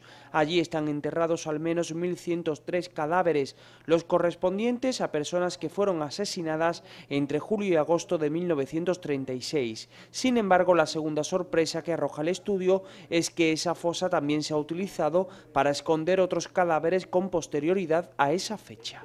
Esta es la primera fase de un proceso que no ha terminado. Ahora queda la etapa más dura, que se refiere a la exhumación de los cadáveres, un trabajo que el alcalde exige que se haga desde el respeto a la memoria de las víctimas. Lo que nos queda por delante va a ser una tarea compleja, difícil, costosa, en la que ya hay algunos otros precedentes en otros puntos de Andalucía y en la que queremos que, sobre todo, consigamos los objetivos que buscamos, pero lo hagamos generando, en este caso en los familiares, la seguridad y la certeza de que lo estamos haciendo respetando fundamentalmente a cada uno de ellos, a su memoria y a la situación actual en la que se encuentra. Trabajar por la memoria histórica fue uno de los asuntos presentes en el acuerdo de investidura que Espadas firmó con Participa Sevilla Izquierda Unida para su investidura. Además de este, el alcalde se ha referido a los esfuerzos que se están haciendo en este marco en materia de educación. También se han terminado de cambiar los nombres de todas las calles que aún tenían en sus nomenclaturas vestigios franquistas. El proyecto de Pico Reja el Ayuntamiento lo está realizando de forma conjunta con la Diputación de Sevilla y con la Junta de Andalucía. Esto fue lo que ocurría en el Ayuntamiento de Sevilla cuando se presentaban los resultados de ese trabajo, en el que fue parte importante o una parte fundamental, cada uno que lo defina como sea. Inmaculada Carrasco, es así, que eres arqueóloga de la fosa, digamos. Bueno, arqueóloga y has trabajado en la fosa. Vale. Lo podemos decir así, ¿no? Fui en ese momento la coordinadora de los trabajos de localización y delimitación de la fosa Pico Reja. Y de todos los trabajos que habéis hecho allí, Inmaculada, ¿qué es lo que más te ha sorprendido a ti? Bueno, parece que las sorpresas vinieron por las dimensiones de la fosa en primer lugar y en segundo lugar por el contenido de la fosa. Pero trabajar en memoria y trabajar con el movimiento memorialista es muy... que te llega adentro, no es solamente un trabajo arqueológico que puede ser frío, cuando trabajas con personas, cuando trabajas con víctimas, porque claro, tenemos las víctimas que están dentro de la fosa, que son víctimas que están muertas, pero después tenemos a un montón de víctimas que son los familiares y que están vivos. Entonces tenemos que ir combinando todo eso. Bueno, una de esas víctimas que están vivas, que son familiares, nos acompaña esta noche, que es Beatriz Alonso. Ella es nieta de Ignacio Alonso, que es ese rostro de la fosa, que bien definía Paco Veiga en su artículo del Correo de Andalucía, que está ahí y que usted quiere recuperar su memoria. Por fecha tiene que estar, por fecha cuando lo mataron y la fosa que estaba abierta tiene que estar ahí. Y a mí un día, después de muchos años, se me ocurrió poner esa foto ahí, porque cuando me dijeron dónde estaba el Pico Reja, yo fui al cementerio a ver dónde estaba la fosa, vi allí ese árbol y digo, pues si aquí tiene que estar, voy a poner esta foto aquí, como que esto no es un jardín. Pasaron muchos años y después ha pasado esto del reportaje. Pasaron muchos años para que la gente sepa, quien vaya por allí, que aquello no es un jardín. Hay 1.103 cuerpos y si no se sabe, son 4 cipreses, y no se sabe que eso es una fosa. Entonces a mí se me ocurrió aquello como diciendo que ahí hay personas. Y esa es la historia, que después de varios años, pues, aunque no es un reportaje sobre la foto, pero aparte de él hay muchos más. Que encierra una historia de vida por detrás, una historia de una vida arrebatada que ustedes quieren poner en valor. Sí, claro. Esa es la idea. Claro. Y nos acompaña también Joaquín Gil, que es historiador y que conoce bien esto de todo lo que ocurrió en torno a la guerra civil en Sevilla, porque así se ha preparado y lo ha trabajado. Estamos hablando de estas fosas que, por desgracia, fueron comunes en esa época de la guerra, en esos incidentes que asolan Sevilla en cuanto al conflicto bélico, ¿no? Sí, vamos, la característica del comienzo de la guerra civil es una represión contundente y un proceso de ejecución importante que en Sevilla es dirigido por parte de las fuerzas que se han sublevado, evidentemente. En toda España se va a producir, sobre todo en los primeros meses, un ajuste de cuentas de todo lo que había sucedido durante el periodo republicano, pero que aquí en Sevilla está caracterizado por el dominio de los sublevados de la plaza desde el mismo día 18 de julio, salvo una serie de barrios periféricos que van a ir cayendo en los días sucesivos. Y el resultado de esa venganza, en cierto modo, está en los cuerpos que siguen en la fosa. Vamos a iniciar, si os parece, una conversación en relación a esta fosa y a todos los resultados que se pueden obtener de ella, en cuanto a investigación. Los pasos a seguir ahora, Inmaculada, son identificar todos los cuerpos que están ahí. Imagino que una vez que estén identificados, que las familias, como bien dice Beatriz, recuperen esa memoria histórica de la que tanto hablamos, ¿no? Pero para eso el proceso es largo y es arduo, porque debemos tener en cuenta, en primer lugar, que en el cementerio de Sevilla hay 8 fosas, de las cuales Picorreja, supongo yo que se habrá comenzado por Picorreja, por lo que significa Picorreja, porque es la fosa que está abierta cuando se producen los hechos delictivos del 18 de julio del 36, y es la que utilizan hasta que se colmata a finales de agosto. Pero después hay 7 fosas más en el cementerio, con lo cual yo creo que, y según así lo han expresado lo ha expresado el propio alcalde de Sevilla, que se comenzará también a trabajar en la delimitación, en la localización y delimitación del resto de las fosas del cementerio, al margen de que se empiece a trabajar en Picorreja, en el sentido de que empiece la excavación y empecemos a exhumar cuerpos, y ya a partir de ahí el último paso es la identificación genética. Ese es el último paso, una vez que todos los cuerpos se han exhumado ya. Pensamos que será así. Si hay que ponerle un rostro a la fosa de Picorreja, hasta ahora se presumía que allí puede estar el cuerpo de Blas Infante, digamos que ha sido hasta ahora el buque insignia, digamos, la figura conocida por todos. Sin embargo, hay muchísimos sevillanos anónimos que no han pasado a la historia, como por ejemplo el abuelo de Beatriz, el teniente de la Guardia de Asalto, Ignacio Alonso, que tuvo una participación destacada en intentar contener el golpe militar. Joaquín, ¿podrías contar qué ocurrió en la Plaza Nueva el 18 de julio de 1936? Mira, vamos a ver, la sublevación comienza en lo que es hoy la Consejería de Justicia, que era el Palacio de la Segunda División Orgánica en la Plaza de Gavidia. Ahí es donde se encontraba el general Villarbrille, que era el jefe de la Segunda División Orgánica, y donde acude el general Queipo de Llano con una serie de comprometidos con él, fundamentalmente en ese momento el comandante Cuesta Monereo, que es miembro del Estado Mayor de la División Orgánica, y por presiones consiguen que el general Villarbrille resigne el mando y quede detenido y asuma el poder militar de la región el general Queipo de Llano, que no era más que el director general de Carabineros, y por tanto no era un mando natural para la región andaluza. Tenía unas funciones distintas que no tenían nada que ver. Desde que asume el mando, estamos hablando al mediodía del 18 de julio, comienzan a darse las órdenes de que se dicten o se declaren los estados de guerra. En primer lugar aquí en Sevilla, y luego en el resto de las capitales militares, que en el fondo casi coinciden con las capitales de provincia, y por parte de las unidades militares asentadas en cada plaza.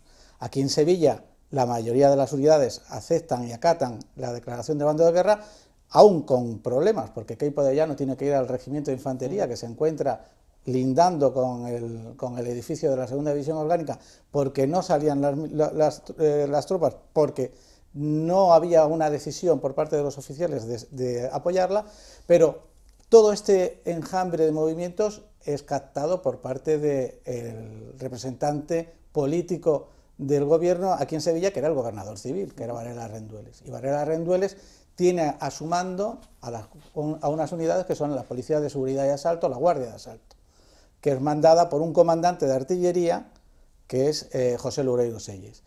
A las órdenes de Loureiro Selles se encuentra un conjunto de oficiales pertenecientes todos a diferentes armas del ejército que ciertamente están más involucrados en la idea y en los valores republicanos, porque desde que el Frente Popular había asumido el poder se había producido un cambio en la plantilla, y los que habían acudido aquí eran militares que eran esencialmente, creían en los valores republicanos. Y entonces se les ordena defender el gobierno civil, defender uno de los edificios que es esenciales para la seguridad de la ciudad, que es Telefónica, las comunicaciones, y defender su cuartel de la Alameda. En esos tres edificios se va a producir la defensa por parte de los miembros de la Guardia de Asalto, además de salir a la calle con sus vehículos, de la legalidad republicana. Las fuerzas sublevadas están desorientadas al comienzo en Plaza Nueva. Hay que entender que Telefónica, y todo el mundo lo sabéis, está lindando al ayuntamiento, hasta que llega un comandante, que es un comandante de intendencia que había salido con sus hombres desde lo que es ahora mismo la Diputación, que es el cuartel de intendencia, que es el comandante Núñez, que asume la dirección de las operaciones, y con un cañón de acompañamiento que llevaba la infantería apunta a Telefónica, donde la Guardia de Asalto había instalado una ametralladora, y dispara una serie de cañonazos, generando entre ellos la muerte del teniente que lo defendía, de tu abuelo, y que podemos entender que son los primeros muertos en enfrentamiento. No es represión en sí, es muertos en enfrentamiento. En lo que es el conflicto bélico en sí. El conflicto bélico. En Andalucía, evidentemente, el día anterior, el 17 de julio, ya había habido muertos en África, pero eso es otra historia, ¿no? Y ahí es donde se produce la muerte del teniente Alonso. Y ahí estaba su abuelo, Beatriz, que fallece ahí. ¿A usted le ha costado mucho conocer la historia de su abuelo? Es decir, desde lo que ocurre ahí hasta que usted sabe dónde está él. Yo no sabía nada, mi familia no me ha contado nada. ¿Cómo ha llegado usted a eso? Por los libros. ¿Investigando? Sí, porque lees libros y lees cosas que no cuadran. Y entonces vas buscando por otro sitio, vas buscando por otro lado, vas buscando. Porque usted sabía que su abuelo estaba ahí cuando se producen estos incidentes. Sí, lo único que sabía, lo único que la familia contaron, pero no contaron ninguna de cómo fue. Fue un silencio que no querían hablar del tema. Pero yo, después de tantos años, pues a raíz de publicaciones que he leído, pues sí quería saber del tema, ver cómo había pasado en realidad. O sea, ¿qué es lo que hace que usted diga, quiero saber la verdad sobre mi abuelo? Pues la verdad es que lo que me hace es que yo quiera saber la verdad es una historia que venía que creo que no era la verdad. Una publicación que yo leí que no hacía justicia. No hacía justicia, entonces digo, no, esto no puede ser así. Voy a ver que entonces a través de los historiadores y de esto, me puse a investigar los archivos y todas estas cosas, a ver si podía aclarar más para mí, no por darle sino simplemente para mí, ¿no? Para yo quedarme tranquila de cómo había podido pasar aquello. Lógicamente no estaba muy nadie para después contarlo, ¿no? Pero si usted, imagino que si usted llega, si se confirma cuando este proceso que nos explica Inmaculada, que como usted cree, los restos de su abuelo están ahí, en ese momento usted ya respirará tranquila, ¿no? Por lo menos sabrá dónde está y sabrá qué ha ocurrido. Hombre, saber dónde está ya lo sabía yo, porque vas al cementerio pero claro, porque ya le digo que como ahí lo único que se ve son árboles, no se sabe que hay tantas personas, pues claro que hay una justicia que se sepa dónde está y que esas personas salgan de donde están así, porque no están enterradas, como ella lo ha dicho, están tiradas, no están enterradas. Hablamos de más de 1000 personas en esa fosa de Picorreja. En el resto del cementerio yo no sé si hay una aproximación a qué podemos encontrarnos y sobre todo qué pueden contarnos esos restos que están ahí todavía, si su familia pueden llegar a saber exactamente todo lo que está ahí. Me has dicho que es un proceso largo. Es un Pero proceso largo. recuperar la memoria, resarcir la memoria histórica, ¿es posible con estos trabajos? Sí, con estos trabajos, con el trabajo arqueológico y con otros muchos trabajos. La arqueología te dice verdades, eso es cierto, pero que en memoria histórica yo creo que se está trabajando desde muchas aristas, ¿no? La arqueología es una de ellas, y la arqueología lo que pasa es que tiene materialidad. La materialidad que tiene la arqueología no la tienen a lo mejor otras disciplinas que trabajan también en memoria. La cuestión, el cementerio de Sevilla, pues hay en el cementerio de Sevilla, según las estimaciones, entre 4 y 6.000 personas, entre 4.000 y 6.000 represaliados, entre todas las fosas. Recuperar todos los cuerpos y darle nombre y apellido a todos los cuerpos, eso va a ser muy difícil porque las pruebas de ADN permiten llegar hasta donde permiten llegar. Es cierto que tenemos muchas familias con víctimas en fosa Picorreja, en fosa Monumento, y hay familias que sí que pueden combinar información genética con la información que puedan extraer los arqueólogos de Picorreja. Pero claro, toda esa información hay que cotejarla, y eso se tiene que cotejar en los laboratorios de genética de la Universidad de Granada. Y sí, hay muchísima, claro, sobre todo porque es que hay mucha información de la fosa, y a lo mejor hay muy poca información de los familiares para poder compararla con la información de la fosa. Hay que cruzarlo. Hay que cruzar esa información. Es difícil, pero no imposible. Paco. Sí, ¿cómo se ha ido, digamos, cómo se ha llegado hasta este momento? Porque hace no tanto a nadie se imaginaba el poder abrir fosas comunes. Eso es algo... Yo creo que eso se lo debemos en gran parte al movimiento memorialista. Eso en primer lugar. Pero yo creo, sobre todo, porque el movimiento memorialista está ahora mismo liderado por la tercera generación ya, por la de los nietos. Porque los hijos de la fosa, que hay todavía hijos de la fosa, que quiero decir no de la fosa de Sevilla, sino de las fosas en general, todavía hay hijos vivos, y nosotras que somos arqueólogas y hemos tenido la oportunidad de excavar en otras y de sumar en otros pueblos, fosas y demás, te cuentan, los hijos de la fosa te dicen, es que yo no sabía que tenía derecho a buscar los restos de mi padre o de mi madre. Y eso es lo que te conmueve, ¿no? Claro, los nietos, claro, porque los nietos ya han perdido el miedo, pero los hijos de la fosa, ellos todavía no han perdido ese miedo. Claro. Es que incluso se sorprenden de que vayamos los arqueólogos a abrir una fosa. Dice que de verdad, o sea, esto es de verdad. Claro, y es porque ellos han vivido 40 años de represión y 40 años de miedo que ha durado después de esa represión. Con lo cual, claro, pero ahora ya vienen los nietos, y cuando han llegado los nietos, ya los nietos han llegado sin miedo. Y por eso las fosas se están abriendo. ¿Cuándo se han abierto las fosas? Pues empezaron a abrirse fosas. Claro, en el año 2003 prácticamente fue cuando se abrió la primera fosa con criterios científicos, quiero decir. Joaquín, ¿la historia ha sido benévola con lo ocurrido en la Guerra Civil en Sevilla? ¿O lo ha contado, la historia ha quedado para la historia realmente lo que pasó en Sevilla? ¿O ha quedado una parte de esa historia y otra ha sido callada por miedo, como decía Inmaculada en este caso? Hombre, la historia de Sevilla está muy, digamos, de la Guerra Civil, está muy condicionada por un personaje que es esencial, que es el general Gonzalo Queipo de Llano, un maestro del control de los medios de comunicación y de su propia imagen. Entonces, evidentemente, que la historia, con aquella, digamos, aquel mito de que con 150 soldados a los que iba cambiando los camiones, eso no es cierto. O sea, el dominio, además, pues, realmente ni siquiera Gonzalo Queipo de Llano es el verdadero organizador de la sublevación en Sevilla.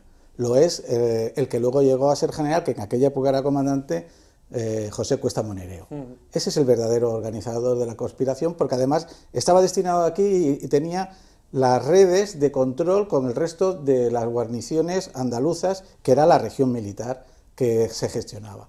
Gonzalo Queipo de Llano llega, el general Queipo de Llano llega a Sevilla después de haber hecho 2 pequeños viajes de escasos 2 días y de tener contactos con el que había sido su amigo, que era el general Fernández de Villabrille, y asumir el poder. Pero no fue el organizador de la conspiración. Ahora, desde que asume el poder, su imagen y su impronta queda en la Sevilla no solamente de la guerra, sino de los primeros meses de la posguerra.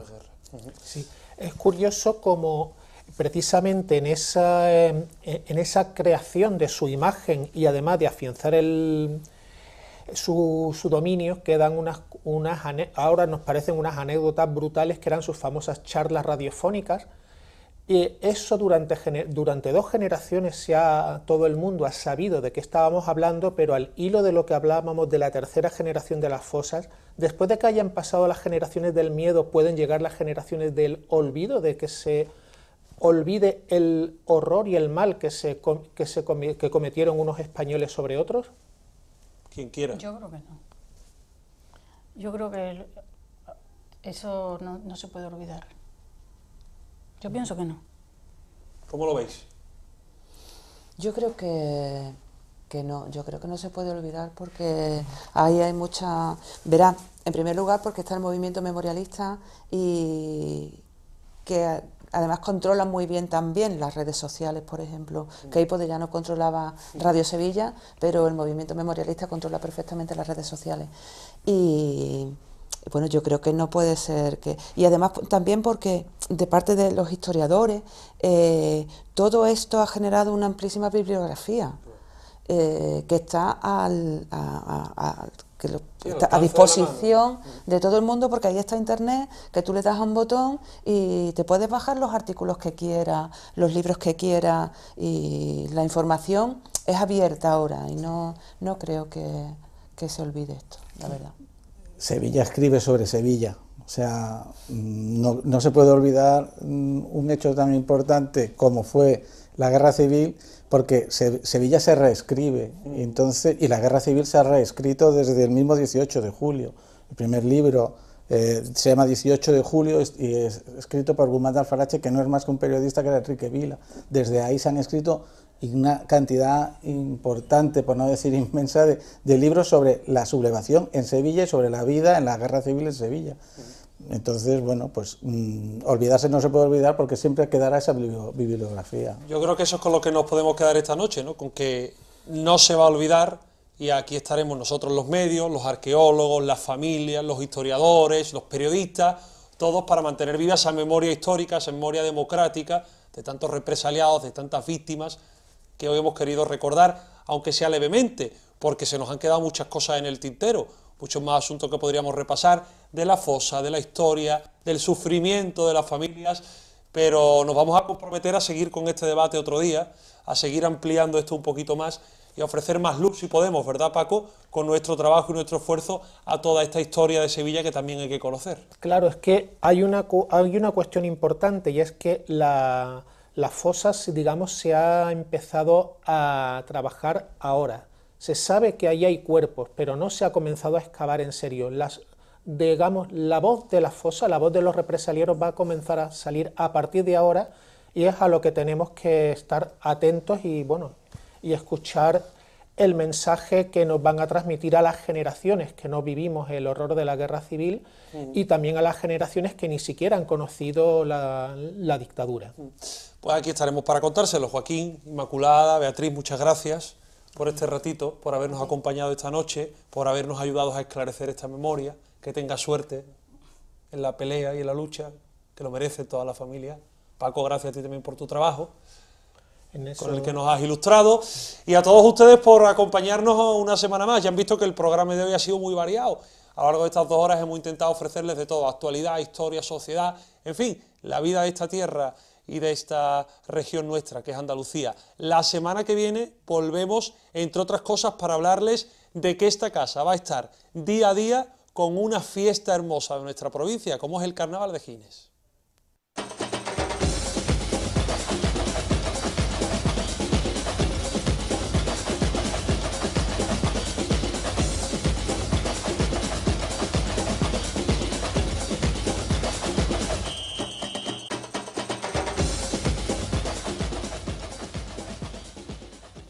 Por cierto, que este sábado a las 8:30 de la tarde van a poder ver aquí en el Correo de Andalucía Televisión la gala inaugural del Carnaval de Gines. A partir de la semana que viene las semifinales, otra la final. En fin, que vamos a estar con Andalucía y sus fiestas como solemos hacerlo. Gracias por estar ahí. Les esperamos el miércoles que viene, que será de ceniza, aquí en Lo Hablamos, en el Correo de Andalucía Televisión. Buenas noches.